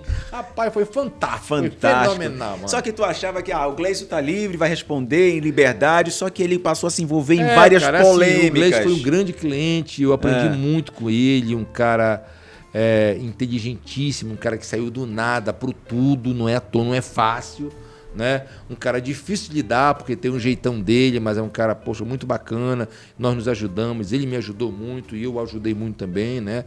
Uma relação profissional muito bacana, de respeito, tudinho. E aí, ele, né, o perfil dele era de polêmico, ele não tá mais polêmico, ele tá tranquilo, tá de boa, graças a Deus. Nunca mais vi falar dele. Agora ele conseguiu ouvir meus conselhos, depois de muito tempo, ele parou, tá na dele, fazendo as ações dele, tem a TV Maga aí, tal, bacana, ele faz as ações dele, gasta o dinheiro dele com coisa legal, ótimo, o dinheiro é dele, faz o que ele quiser. Só que naquela época ele estava se envolvendo em polêmicas. Pois é, muita polêmica. Muita polêmica, falando de pessoas, incluindo outras pessoas. Inclusive com um delegado de polícia que foi o presidente da operação, né, que é o delegado Arthur Nobre, e aí soltou um vídeo, ele gravou a Noelle numa chamada de vídeo, foi uma confusão, envolveu o juiz, promotor. Rapaz, foi uma confusão, rolou uma queixa-crime. E essa polêmica aí fez com que ele fosse preso de novo, mas também, além dele também ter se envolvido com difamação, incluindo promoção de jogos de azar, direção perigosa, porque ele foi também preso por direção perigosa em Salinas, verdade, lá no Atalaia. Essas polêmicas que levaram à prisão em Salinópolis. Ele, um final de semana, foi para Salinópolis com a família dele, né? E aí, na empolgação, aconteceu o que aconteceu lá, o cavalo de pau, tudinho. Uma viatura da polícia militar o abordou, né? E aí houve lá um para acertar, um bate-boca, tudo, e aí conduziram ele para a delegacia. Isso aí talvez possa ter influenciado o Ministério Público para pedir a prisão dele preventiva após o fato? Influenciou porque ele estava sob medida cautelar. O juiz, quando eu consegui a liberdade dele, o juiz disse, olha, eu vou conceder a liberdade mediante essas condições. Você não pode mais se envolver, ter preso e tal. Então ali ele quebrou uma das medidas cautelares, foi de não se envolver mais em um fato criminoso. E aí ensejou a prisão preventiva dele. Ele passou um bom tempo lá, hein? Ele passou uns 4 meses lá, entendeu? E aí começou o desgaste na nossa relação, tá? Natural, eu entendo, superei ele, saiu não me devendo nada, de boa, né? Quando a família falou, olha, Marcos... Esse desgaste talvez é promovido pela agonia, pela ansiedade para querer se livrar? Mas eu já fiquei sabendo de outras histórias aí dos bastidores que queriam me tirar de rota. Ah, entendi. Queriam me tirar de cena porque Porque tem muito dinheiro envolvido? Não é isso não. É porque eu sou mala, porque alguma das pessoas envolvidas na operação não gosta de mim e eu, de maneira muito recíproca também, não gosto da pessoa também. Mas eu tenho meus motivos. Ele não tem, mas eu tenho os meus, né? E aí, né, disseram, cara, tira o Pina. Essa pessoa que tu não gosta hoje não tá mais atuando? Não, ele está afastado. Por qual motivo? Das funções dele. A pessoa foi presa por 2 vezes, né? E uma das medidas cautelares impostas foi o afastamento dele do cargo público dele. E hoje ele está onde? Não sei, está se fazendo, está na casa dele. Não está preso? Não está preso, está solto, né? Então, mas eu não gosto com razão. Me dava super bem com ele, mas depois, desculpa a expressão, que eu fui sacaneado com ele, com uma situação com uma ex-esposa minha, né? E eu descobri a sacanagem, desculpa a expressão novamente, e aí realmente eu não tolerei mais. E aí um cara que me dava super bem, respeitava, ele me respeitava, tá? E aí a gente realmente rompeu relações, e aí eu surjo como advogado do Gleison na operação em que ele pede a prisão e ele vira protagonista na operação, né, Truque de Mestre dos Tigrinhos, que ocorreu em dezembro de 2023. Tá? E aí eu fiquei sabendo nos bastidores que teria sido orientado para que eu saísse do caso, para que as coisas melhorassem para o Gleison. E eu saí do caso, eu não acredito que as coisas melhoraram pela minha saída. O doutor Eider, da vara de inquérito, acertadamente revogou a prisão dele, porque não tinha mais como manter preso, tá? E ele está em liberdade, com algumas medidas cautelares, e graças a Deus está bem, né? Eu parabenizei, já encontrei com ele na rua, já, olha, parabéns e tal. Saiu sem uma reunião, onde eu encontro, eu falo com ele. Mas se precisar, tô aqui. Tô aqui sempre, sempre. Não tem porque esse negócio de... E assim, a relação é normal de nós. Às vezes a gente começa bem, depois por algum motivo, algum colega advogado quer passar rasteira, quer pegar o caso. Não, olha, se eu fosse o Pina eu não fazia isso, eu faço melhor e tal. Poxa, me contrata. Aí o cara às vezes se empolga. Não. E ele estava preso, sob pressão, que ele passou 4 meses nessa linha no presídio. Distante da família e tal, não era fácil. Então ele estava sob pressão. Sem faturar, sem lucrar? E eu entendo. E isso, com dificuldade, eu entendo. Tanto que foi me pô, doutor Marco, eu quero falar com o senhor e tal, que não, porque o Gleison pediu para o senhor sair do caso. Quem é o advogado? Tá, cadê o... Fiz logo um subestabelecimento sem reserva. Não. Agora, Pina, tu achas que com todo esses casos que aconteceram no Brasil envolvendo jogos de azar, jogos e aí, hoje a partir virtuais... da operação daqui, só para te pontuar, tá? Nós conseguimos um fato inédito aqui com o nosso trabalho, eu e outros colegas que atuam nessa operação. Nós conseguimos, além de revogar a prisão, nós conseguimos revogar as medidas cautelares, algumas delas, principalmente a de não ter acesso à rede social. E aí eles começaram a ter acesso à rede social e, como veio uma lei que o Lula, né, promulgou e sancionou em dezembro, o juiz entendeu também que, já que tinha a lei autorizando os jogos de azar e tal, eles começaram a divulgar jogos. E aí foi uma decisão inédita no Brasil. Uma brecha. Uma decisão inédita do Brasil. E aí, em um vídeo que eu fiz, uma live que eu fiz, chamou a atenção de alguns colegas advogados do Brasil e eu comecei a fazer parceria. Aí eu fui atuar em Alagoas, fui atuar no Rio Branco, no Acre. E outros casos. Fui atuar em Palmas, parecidos. Em jogos de influenciadores. E você acha que, a partir desse momento em que essas operações desencadeadas no Brasil pela justiça com relação a jogos de azar, de uma maneira diferente hoje, através do celular, caminhou para que o Brasil pudesse legalizar certos tipos de jogos? Por isso que, como você falou, criou-se medidas cautelares que são revogadas por causa dessas novas PLs? Sim. Com certeza. Tu achas que... Porque é o seguinte, olha... Tu és favorável que isso seja estabelecido legalmente? Eu sou, cara. Eu sou porque é o seguinte, rola muito dinheiro, agora o Estado tem que organizar, tem que regulamentar, né? Para que se pague imposto, para que a empresa que queira explorar isso pague, como é que tem que pagar 30 milhões para se habilitar, entendeu? Que gera imposto, porque é melhor, porque é o seguinte, cara, é um negócio, é uma febre, isso é impressionante. Quando eu comecei a atuar nos casos, rapaz, médico joga, advogado joga, todo mundo joga. Na minha academia, os personagens todinhos só vivem falando sobre jogo. Sabe? E é uma febre, é impressionante. Tanto é que, ao longo dos meus estudos, né, para defender esses outros casos fora de Belém, eu descobri que existe uma patologia reconhecida pela saúde mundial, que é o vício em jogos, cara, de azar. E que destruiu muitas famílias e muita gente já viu ao longo desses meses aí. Tem gente que já acabou com seu patrimônio jogando nisso. Um caso lá em Palmas que eu peguei, tudo se iniciou porque uma jogadora perdeu tudo e cometeu suicídio, meu irmão. Lá. E aí a família foi, não é por causa do jogo, foi até chegarem na influenciadora que a gente trabalha, que advoga lá. Não tem nada a ver com a morte. Só que a mulher... afetou a saúde mental.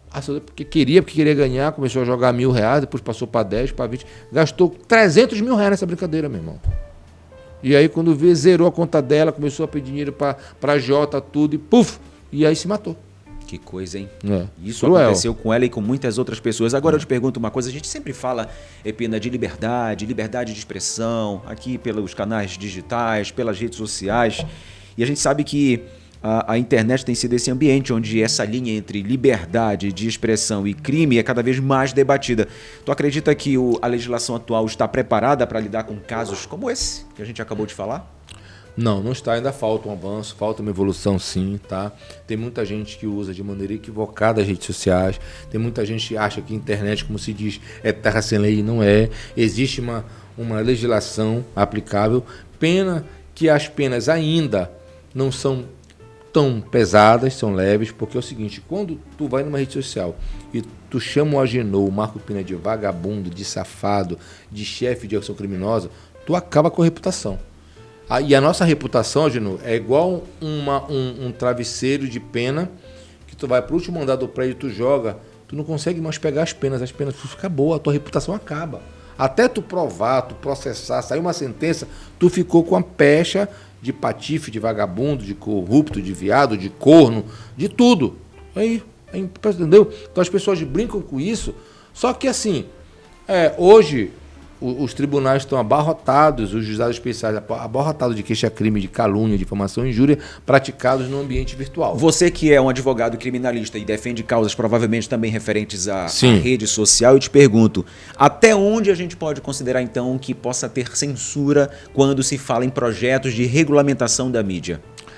Na verdade, essa censura... Pelo teu entendimento. Essa questão de censura eu penso que existe sim, mas aí tu vai mais para uma parte política e ideológica. A situação é política e ideológica, tá? A questão da censura vai por aí, ainda mais com os últimos acontecimentos, aí tu envolve ministros do Supremo Tribunal Federal, né? Direita, esquerda, questão de presidente da República, ex-presidente e tal. Então, realmente, por este cenário, eu penso que existe uma censura. Mas também, tu não pode chegar e chamar um ministro do Supremo Tribunal de vagabundo, de corrupto. Tu não pode fazer isso, pô. Entendeu? Tem que respeitar, porque querendo ou não, gosta ou não, o cara é uma autoridade, o cara é ministro da mais alta corte do país. Então tem que dar uma segurada, uma freada. Por isso é que tem muita gente aí que tem as suas redes sociais bloqueadas, cortadas, que são impedidas, que é tirado conteúdo hoje. Pode ver, tu faz um conteúdo inadequado, tira, o Instagram tira, a Meta tira, tira. Por que disso? Porque realmente, às vezes, apologia ao crime.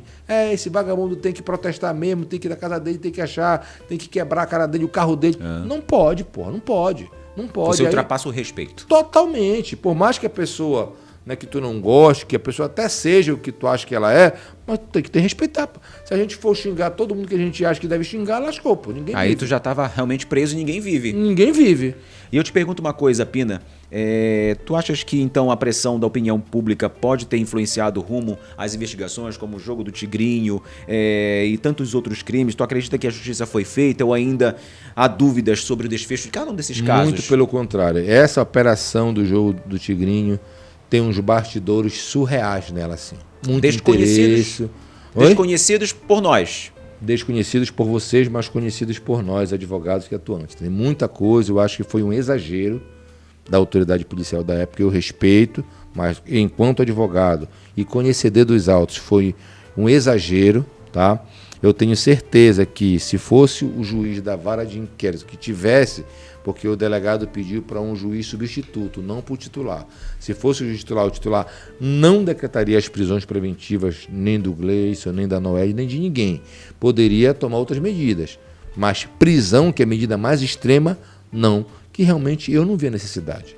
Às vezes tu pode atingir a pessoa, uma busca e apreensão, bloqueio de conta, bloqueio de imóveis e tal, mas prender, para que prender? Para ficar 5 dias só e sair? Para quê? A pessoa, mas tu tá reclamando, tu ganhou dinheiro, beleza, mas eu tô te falando contra o cidadão que não era necessário. A prisão foi extrema, tanto é que o juiz reconheceu, revogou logo um dia depois, e depois o juiz titular, quando voltou, revogou das pessoas que estavam foragidas, porque não tinha razão de ser. Não tinha razão de ser. O jogo do bicho é uma contravenção, mas está na cultura popular. Quantos juízes promotores, pais nossos, já fizeram fezinha naquela banca? Sim. Não é uma cultura, é uma contravenção, mas é uma cultura popular. É diferente da prisão do bicheiro mais famoso do Rio de Janeiro, o Rogério de Andrade, Não, mas que está aí- no presídio federal, porque não é pela contravenção, ele responde pelos crimes de homicídio. Por ser Amante mandante de vários, muitos crimes. de homicídio. É um outro papo. Execução de concorrência. Aí é um outro papo. E nesse caso, realmente, a prisão é legítima e cabe. Agora, no caso aqui do Pará, a prisão foi um excesso com segundas intenções. Ponto, falei. Agora, Pina, mudando de assunto, eu vou até aproveitar esse momento aqui para revelar um fato que aconteceu ano passado. Foi ano passado, né? A morte da biomédica, aquela jovem, Karina. a Karina, que, Dá pra sair o que ela vai falar. que morreu dentro do carro do ex-companheiro após um disparo Policial de arma de penal. fogo de um policial penal. É um caso que a gente acompanha na televisão ao longo dos últimos meses e eu falo, como um testemunho meu, que à época, ao ouvir e ver o que aquela mãe, a mãe da Pamela, dizia na televisão, e por ser uma senhora muito simples, né, uma senhora A mãe da a Karina. mãe da Karina, Tá. perdão, a mãe da Karina, uma senhora A muito dona simples, Solene. a dona Solene, aquilo me comoveu. No ao vivo, na entrevista, logo após o crime ter acontecido.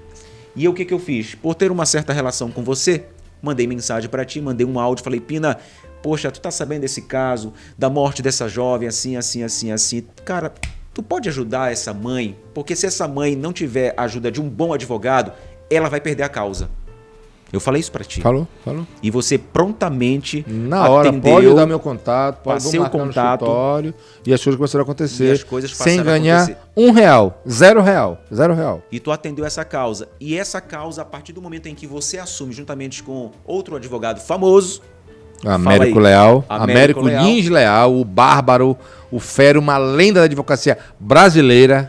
os desdobramentos da investigação mudam, porque tu começa a ter novos elementos sobre o caso. Me conta sobre esse caso, que também é emblemático, porque assim, recentemente teve a reconstituição do que aconteceu dentro daquele carro, o carro do policial penal. E o resultado vai sair em 10 dias. Em 10 dias. A Polícia Científica, já fui informado oficialmente que a Polícia Científica vai dar o resultado da perícia. Como é que foi pegar esse caso? Primeiramente. Cara, assim, eu me habilitei nos autos e quando eu li os autos, mas quando eu conversei com a família e com as amigas próximas que me relataram como era a relação da Karina com o policial penal e as fotos que eu vi, os vídeos que eu vi, os prints que eu li, eu fiquei assim, nossa senhora, assustador. Como era o relacionamento deles? Assustador, um verdadeiro caos, cara. A Karina ela era tratada como não era como mulher nem como ser humano, era como um lixo, como um pedaço de pau por ele. E realmente foi tanta violência ao longo da relação, cara, que eu não sei como aquela moça suportou. A violência era psicológica? Tudo. Psicológica, física, ele quebrou o nariz dela, né? Batia nela, ela relatava, amiga, tem áudio, amiga, o Davi me bateu. A mãe sabia? Não sabia, quem sabia eram as amigas, porque ela brindava a mãe, que não gostava muito, as amigas também não gostavam muito dele, mas quem gostava era ela. Um relacionamento de quanto tempo? Olha, teve idas e vindas, salvo engano, 1 ano, 2 anos, alguma coisa assim, desse tipo aí, 2 anos. Foi um relacionamento de muita violência? Não, foi de muita violência, né, de altos e baixos. O que ele fazia com ela, assim? O que ele dizia para ela nas redes sociais? Ele ameaçava ela caso ela quisesse largar a ele? extração das mensagens do aparelho celular dela, porque ele, que se diz que não deve, não teme, ele não deu a senha para a polícia.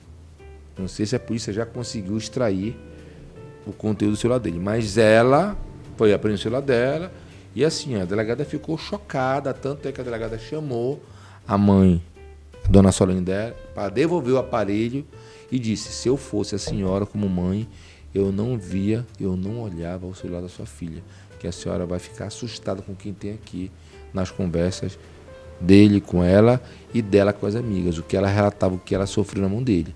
Então, a partir desses elementos, eu já fui para o inquérito com essas informações na mente, né?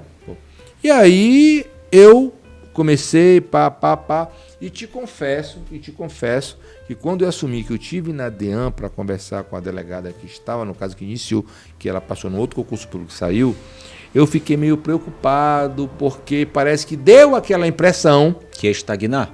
Deu aquela impressão de que estavam mais acreditando no suicídio que no homicídio. Eu percebi isso, entendeu? Tanto que quando eu fui lá, a delegada chamou a diretora, já me conhecia a minha forma de atuar. Não, doutor, fique tranquilo, eu estou aqui em paz, não quero fazer polêmica, não quero fazer nada, estou aqui dentro da família. Sempre. Não, doutor, olha, até agora e tal. Falei, doutor, deixa eu te falar. De 100%, a senhora pode acreditar em 99% que foi suicídio. Ela falou que o Marco, nunca vou esquecer isso. 1%, acredite na hipótese de ter sido um homicídio. E aí uma outra vez que eu voltei lá, ela disse, doutor, aquele 1% parece que está se desenhando. Falei, opa, que bom.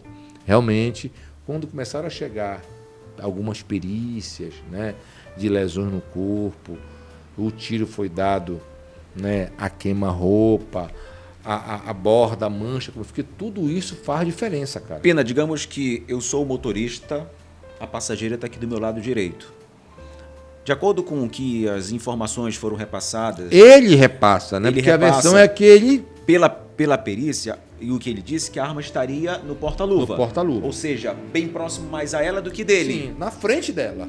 Só que quando a gente vai pegar alguma coisa, se ela é destra, ela vai pegar com a mão direita. Abriu lá, pegar com a mão direita e talvez ameaçá-lo. Mas aí... Qual foi o lado do tiro? Lado esquerdo? Só que aí é que vem as amigas... E realmente é um dado estranho, porque polícia que é polícia, ou anda com a arma aqui do lado do carro, ou anda com a arma aqui, certo, ou aqui. Não anda, porque numa abordagem, em alguma coisa... Ele tem que ser ágil. Até o cara ir lá, o cara já pegou um tiro na cabeça. Acabou, morreu. Até porque o carro dele era blindado. Era blindado? Não era blindado. Não era blindado. Então, as amigas dizem que ele estava com a arma aqui, e não lá no porta-luva. Mas, enfim, a perícia vai revelar também. É um detalhe, né? É um detalhe. Outra coisa, segundo ele, ela abre o porta-luva, pega a arma e deixa a arma apontada para baixo primeiro, falando um monte de coisa, que eu não aguento mais, eu não suporto mais, olha, dá um recado para minha mãe, não sei o quê. Qual é a reação? Vamos supor que seja verdade isso. Irmão, para com isso. O cara é treinado, o porte físico avantajado para uma mulher. Para com isso. Ei, tá ficando doida, cara? Nem brinca com isso. Larga isso. Não. E ele disse que não acreditou porque ela já fez várias vezes, mas nunca tirou. Apenas um tiro? Foi um tiro.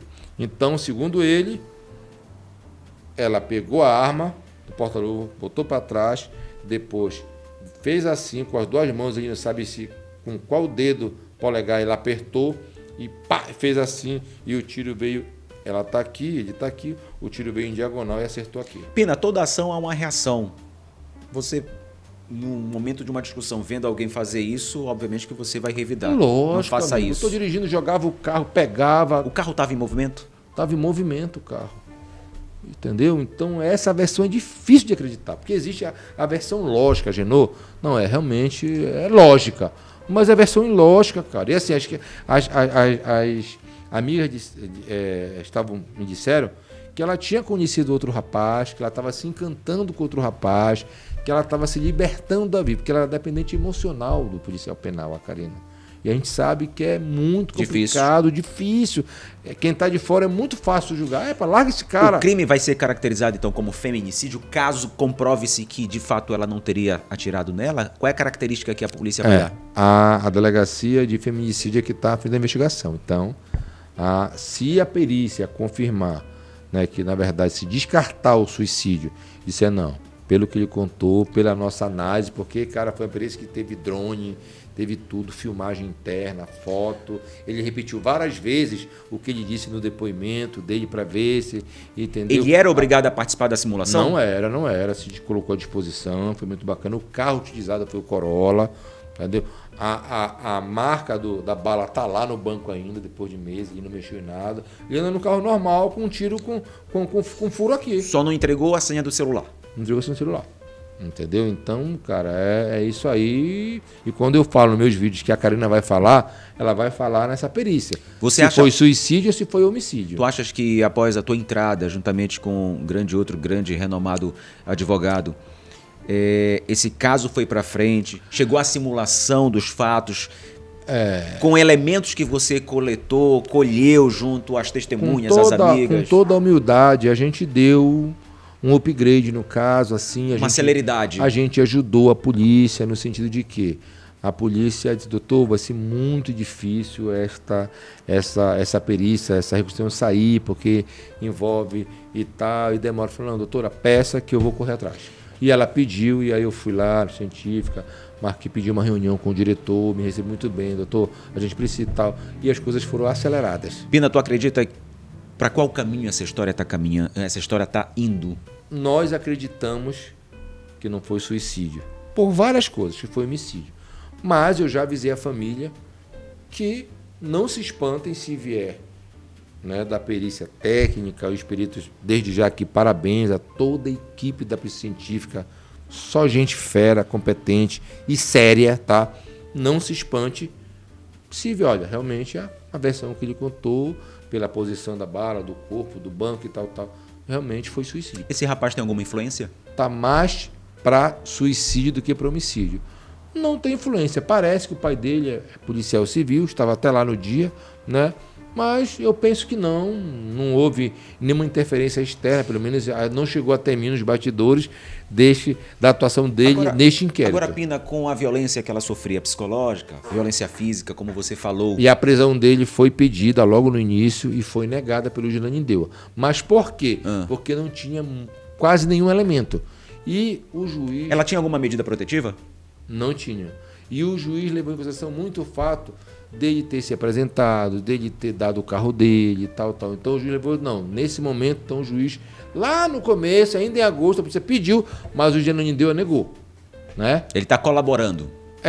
Colaborou naquele momento. Da justiça. Mas nada impede agora, com o final das investigações, caso a perícia, né, conclua que foi homicídio, que ele mentiu e tal, nada impede que a autoridade policial renove um pedido de prisão para ele e agora com farto fundamento, com fato material, porque a investigação toda já tramitou, já andou. Depoimento, perícia, né, material genético, vou te dar um exemplo, na arma de fogo. Material genético foi encontrado dela, da vítima, e de uma figura masculina. Quem é que estava no carro? Era tu? Era eu? Não. Era ele. Só se tiver algum espírito lá, alguma coisa, não tinha outra pessoa. A não ser se tinha uma terceira pessoa no carro que ele não falou. Mas tá lá, material genético dela, da vítima, que foi colhida, bateu, e de uma figura masculina. Tá lá. Então, por essas coisas... Que vai se montando esse quebra-cabeça na perícia. Lógico. Até chegar à conclusão. Vai somado, a cereja do bolo vai ser a reconstituição, porque tudo foi simulado dentro do carro onde aconteceu o fato. Aí tu tem posição para ver se realmente o que ele fala, que ela pegou, né? Se ela pegando com a mão aqui, a arma não ia tremer, não ia estar, porque o impacto de um tiro não é igual de brinquedo, é pum, pá, entendeu? Para ver se realmente se ela tirasse assim, o tiro ia pegar aqui, ou então poderia subir a cabeça. Então tem muita coisa em jogo. A perícia, a pessoa que está morta, ela fala através da perícia. E a gente vai aguardar o resultado desse laudo final, certeza, que está para sair nos próximos dias. Agora, Pina, após esse fato da Karina, um outro caso aconteceu no final do ano passado, que foi o desaparecimento de uma outra jovem após ir dar um mergulho. Ela estava de passeio, para a gente poder lembrar o caso, ela estava num passeio em uma lancha. Kellen Tainara, conhecida por Nara. Final da tarde para o começo da noite. E já quase na volta deste passeio, acho que por volta das 9 horas, tu vai me corrigir se é verdade. Não foi na volta, ainda estava no final da resenha lá no flutuante. No sabor da saída. Estava lá, estava a lancha ancorada, eles estavam no flutuante, ela resolveu dar um mergulho e desapareceu. E aí? A história que foi contada, o boletim de ocorrência fala que, e quem relatou o fato foi o dono do estabelecimento, que ligaram para ele, epa, uma menina se jogou aqui e não voltou, cara. Pai foi para lá, chamou o bombeiro, eles... E foram para a seccional do Guamá, salvo engano. E lá o BO diz que ele tomou conhecimento que uma das integrantes do passeio se jogou no rio e não voltou mais devido à correnteza. Ponto. Este foi o fato relatado. Dito isto, a delegada que estava de plantão ouviu todos os envolvidos, e aí eu vou ter que revelar que, com todo respeito ao delegado, mas para mim, posso estar errado, foi um grande erro não aprender os aparelhos celulares das pessoas que estavam lá. Ela não aprendeu. Aprendeu só a da Nara, da vítima. Né? O de não. Porque tu sabes que numa hora dessa todo mundo... Olha, tu vai falar isso. Olha, não foi assim, não, olha, tu não pode falar aquela situação, diz que tu não viu nada e tal. Então foi um grande erro ali. Não foi apreendido nenhum celular, todos foram ouvidos dia 17 da madrugada, foi dia 16 de dezembro, tá? Outros foram já na divisão de homicídio, porque o caso foi deslocado para lá pela repercussão, tudinho, o delegado geral ligou, olha, não, divisão de homicídio, foi para lá. Outros foram ouvidos dia 18 e outros repetiram dia 19. Eram quantos envolvidos? Olha, tinham 3 mulheres na lancha, 2 homens, o Bruno, Paulo, Brenda, Stephanie e a vítima, e mais o marinheiro. Todos amigos ali, tirando o marinheiro? Não. Na verdade, o Bruno conhecia... O Bruno e o Paulo conheciam a vítima, mas não era amigo. Tem umas histórias que já teriam ficado junto, parece que o Paulo deu em cima da Nara, alguma coisa assim, o Bruno também e tal. Mas as meninas não se conheciam. Foi aquele rolê que, bora, olha, tá afim, vai 2 amigas minhas, vamos lá, pai, foi. Só que aí quando eu li o inquérito, e foi outra coisa que eu tenho que falar também, né, que eu percebi e continuo percebendo que a autoridade policial que está à frente está tendente a acreditar que na história que foi contada, que ela se jogou e a correnteza levou. Mas aí quando eu leio, que eu me concentro, que eu paro, que eu imprimo tudo, que eu sou daquela moda antiga que esse negócio de ver pela tela em PDF não, eu gosto de imprimir, riscar e sublinhar e tal. Quando eu começo a fazer o cruzamento de informações e de depoimentos, eu digo, não, aqui tá uma salada de fruta. Um fala uma coisa no depoimento, no outro depoimento, outro cara já não é isso, é outra coisa. Não, peraí. Aí eu fiz um requerimento muito bem feito, demorei uma semana de 7 laudas, pontuei todos os depoimentos, os fatos mais importantes, né, as contradições e as inconsistências, e eu pedi uma nova oitiva de algumas pessoas, de todos os integrantes da lancha, do vigilante e o sócio lá do ambiente, e também pedi a reprodução simulada dos fatos. Vamos ver se o delegado vai deferir, porque aí ele vai exercer o poder de discricionariedade. Fica a critério dele, ele não é obrigado a deferir. O que o laudo diz referente à vítima? Ela teria consumido bebida alcoólica? Já saiu esse laudo? Não, eu não tive acesso ainda. Se ela teria consumido bebida alcoólica? Todos falam que todos estavam bebendo. Uhum. Por exemplo, o marinheiro fala que ela estava muito embriagada, mas muito embriagada. Já diz todos os outros. Ela estava bebida sim, mas ela estava consciente. Sim. Então, essas coisas, assomada a outras coisas, detalhes importantes. Tem uma que diz que ela saiu de um lugar e pulou no rio. Outro diz que ela saiu desse lugar. Então, você não estava tudo junto? De onde ela saiu, afinal? Então, são essas pequenas coisas, né, que eu tenho a certeza também de que a história não foi como foi contada no BO. Né? Agora, dizer que alguém empurrou, que alguém... né, empurrou de propósito ou numa brincadeira, isso aí é que a polícia tem que investigar o que a gente acredita. É um caso diferente da Yasmin. Totalmente diferente. Até porque a Yasmin aconteceu dentro da embarcação. E o da Tainara, da Karen Tainara da Nara, aconteceu, a embarcação estava ancorada, parada, e eles estavam em cima do flutuante, bebendo, ouvindo música, curtindo lá. Agora, Pina, tirando o criminalista de lado, o advogado, tem um cara que é torcedor, fanático pelo Clube do Remo, já fostes candidato em outros momentos à presidência do Clube do Remo, não tiveste êxito, pelo menos nesse caso tu não tiveste êxito ainda. Eu sou igual o Abraham Lincoln lá, que tentou 5 vezes, e uma vez ele se elegeu nos Estados Unidos. Sim, em algum momento isso pode dar certo, e a gente sabe disso. Só que eu vejo recentemente que tu tens feito umas reclamações referente à atual gestão do Clube do Remo, com relação, nas redes sociais, com relação ao centro de treinamento, uma vergonha que o Remo nesse período de paralisação está treinando num local que não deveria, para um clube grande, de extrema importância, de grande torcida. Me fala um pouco mais sobre essas polêmicas do futebol. Vamos lá. Eu fiquei notabilizado por dar a cara a tapa, né, por me expor, por reclamar. Mas eu confesso que eu fazia de maneira meio feroz, meio inadequada. Chamava alguns palavrões. Pegava pesado, né? Em relação ao ex-presidente Fábio Bentes, que é meu inimigo e continua meu inimigo político no clube, tá? Porque tem muita coisa que eu sei, só que eu não posso provar e por isso que eu não posso falar. Sim. Tá? E muita gente sabe também. E aí eu fiquei notabilizado com isso. Quando foi? Eu concorri à eleição, perdi. E perdi porque a situação sempre leva vantagem em termos de manipulação de associado, anistiar o associado, porque, com todo respeito, o projeto melhor era o meu, tá? A minha campanha ela tomou as ruas, o meu jingle tomou as ruas, né? Então foi um negócio muito bacana. E assim, a torcida, o voto da torcida era por mim, mas quem vota é o associado. Perdi a eleição, né? Sabia que era difícil concorrer com a situação, e aí decidi me calar. E fiquei quase um ano calado.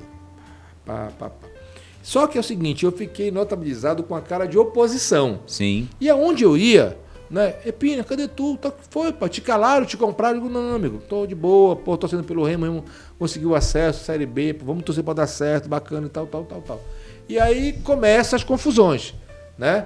E aí, cara, impressionante que o Remo perde. Magnata, cadê tu? Pô, tu é nossa voz, não sei o quê. Aí tu já é o magnata. Aí eu sou magnata, né? Quando é pra onda, pra resenha, pra polêmica, eu sirvo.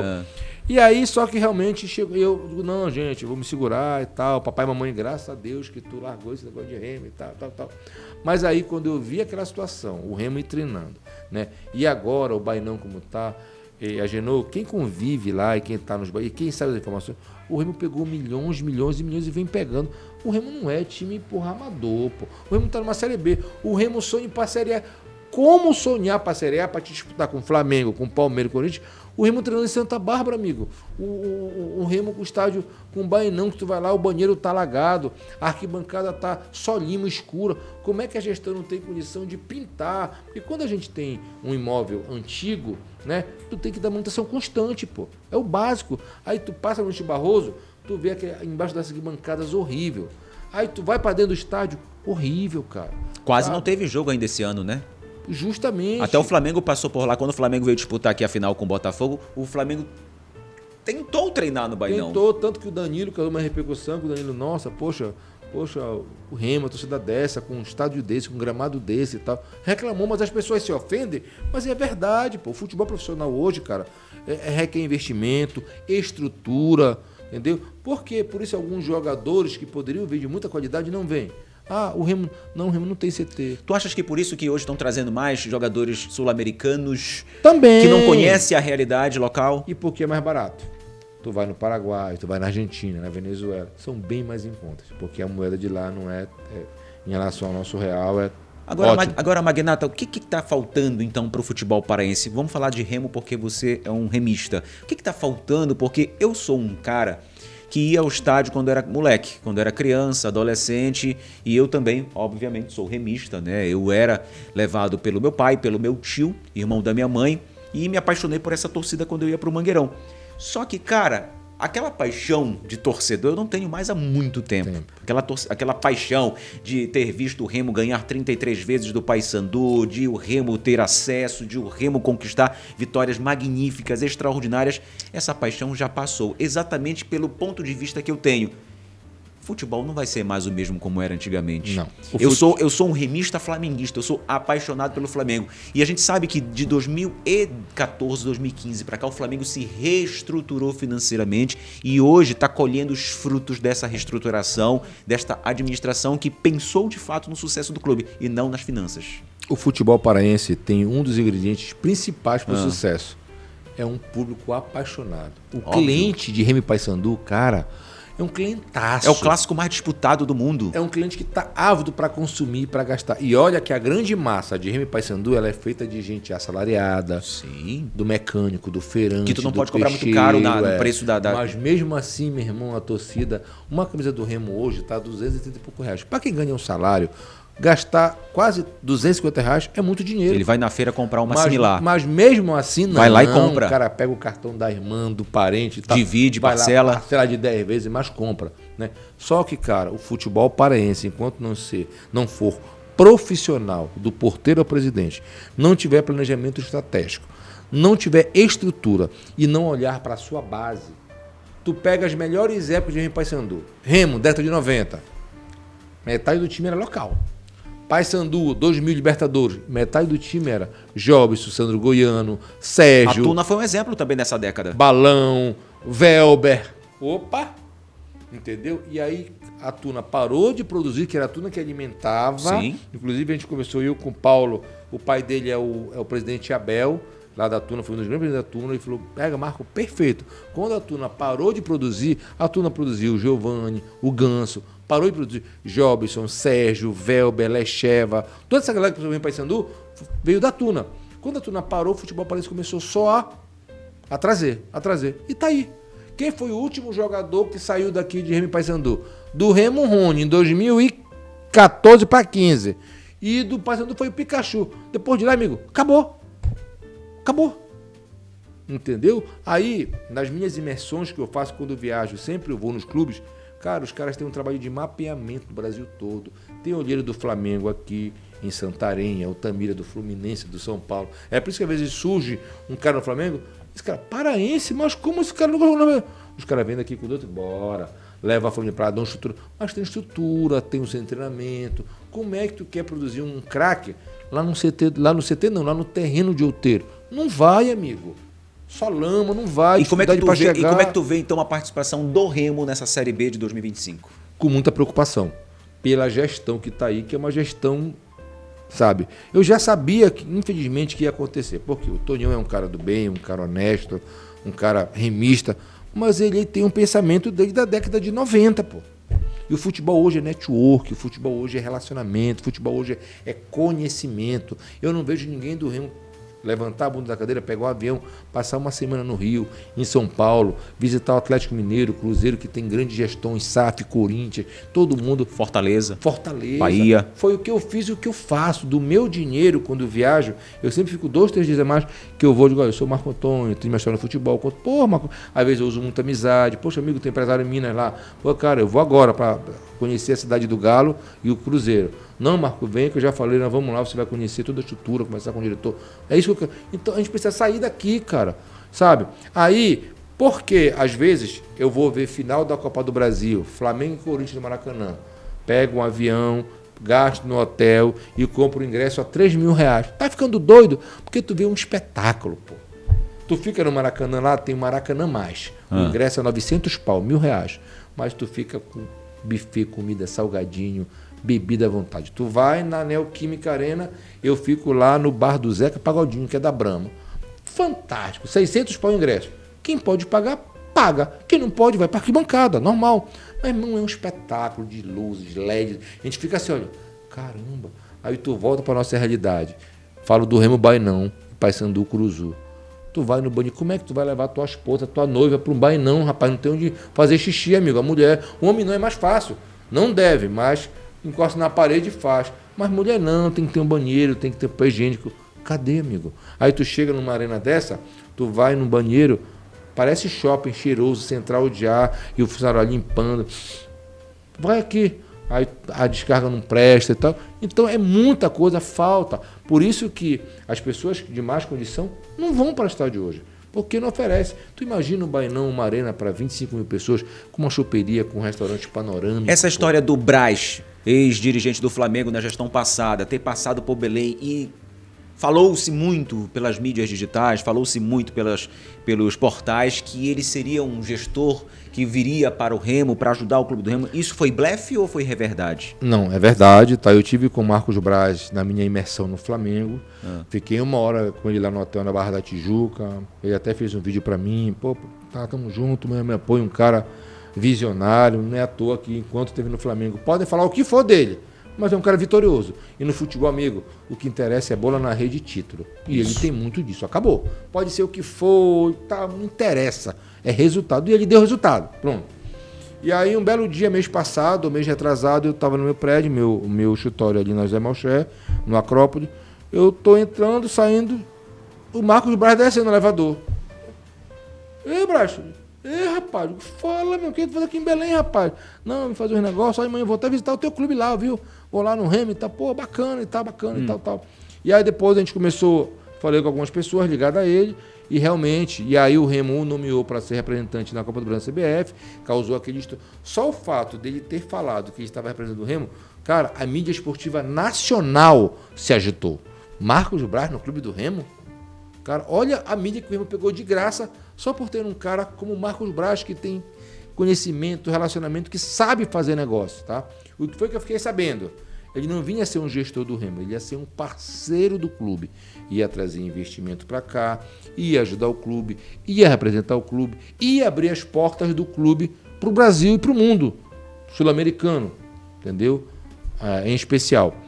E aí, o que eu fiquei sabendo agora, semana passada, é que as coisas não avançaram porque o presidente Tonhão parece que esfriou e não quis mais. Desandou por parte do Remo, porque ele queria. Um cara desse, cara bom assim, tem que estar com a gente. Pô. Não tem jeito, cara. O futebol parece já é discriminado.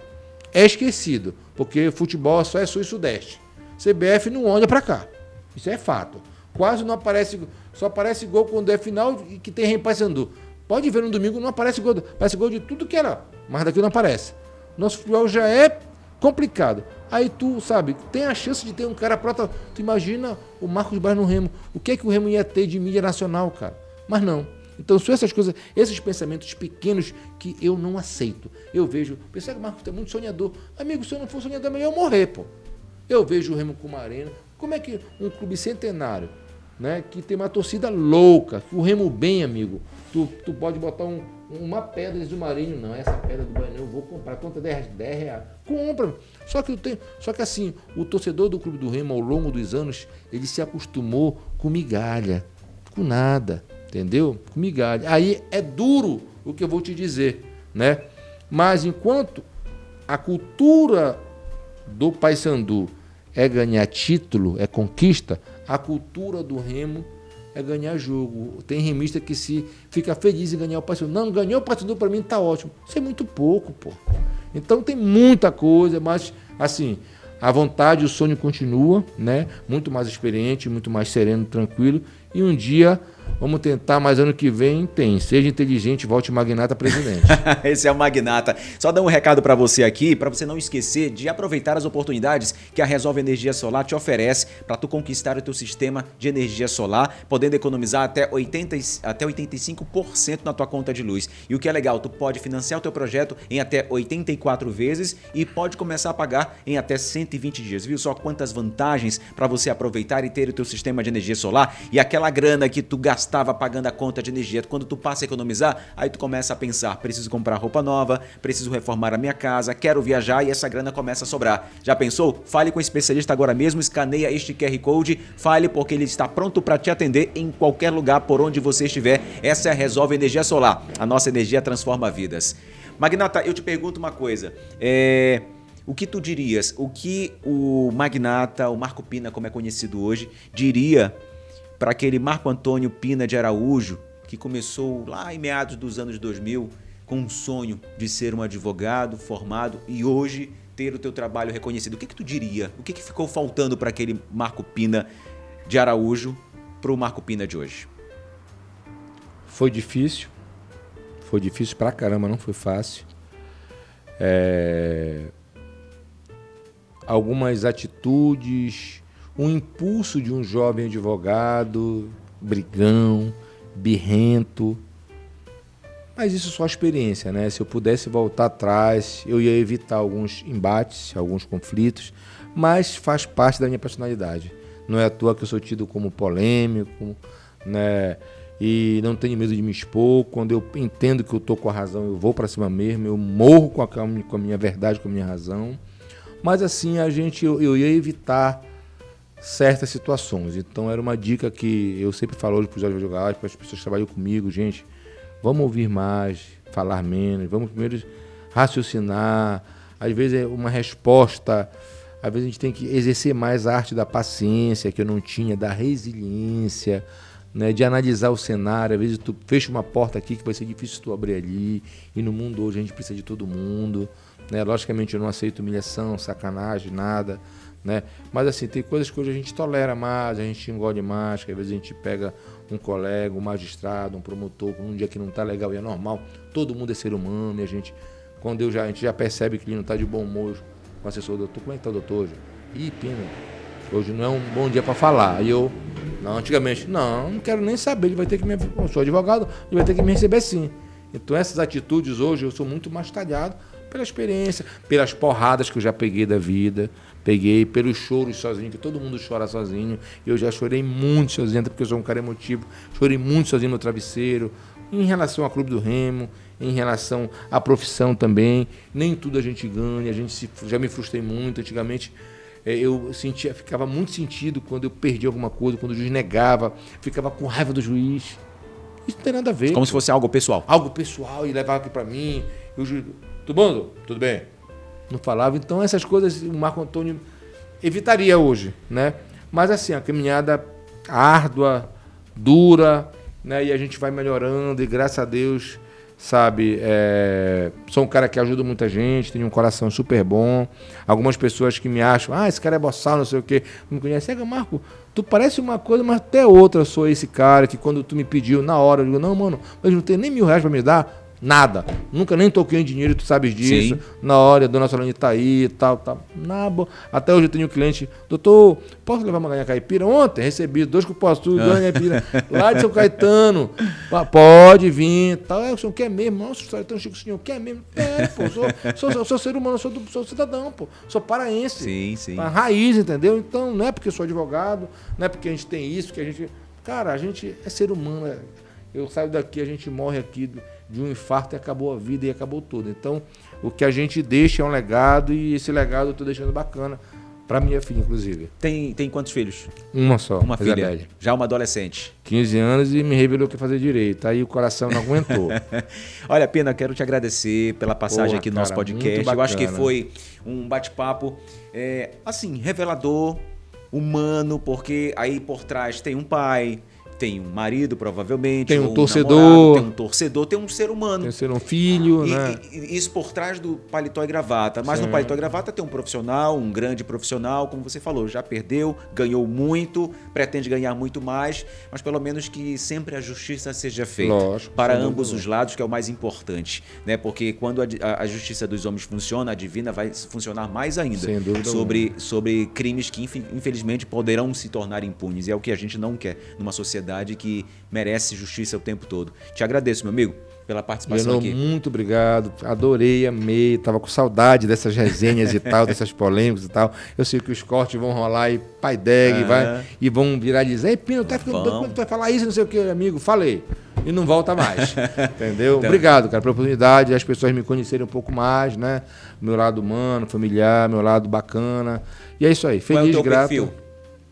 O arroba, teu arroba. Marco_Pina_ADV. Então pronto, tá aí já mostrado entre parênteses, polêmica e resenha.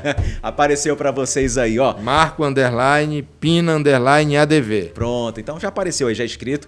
Eu quero agradecer mais uma vez você, Pina, e agradecer a você que nos acompanha neste momento. Eu sei que você já deve estar comentando bastante, deixe seu recado. Gostou desses assuntos que foram retratados aqui? Você que é um jovem pretendente a ingressar também na advocacia, você que já é advogado, tenha como referência grandes advogados como o Pina que a gente trouxe para vocês aqui.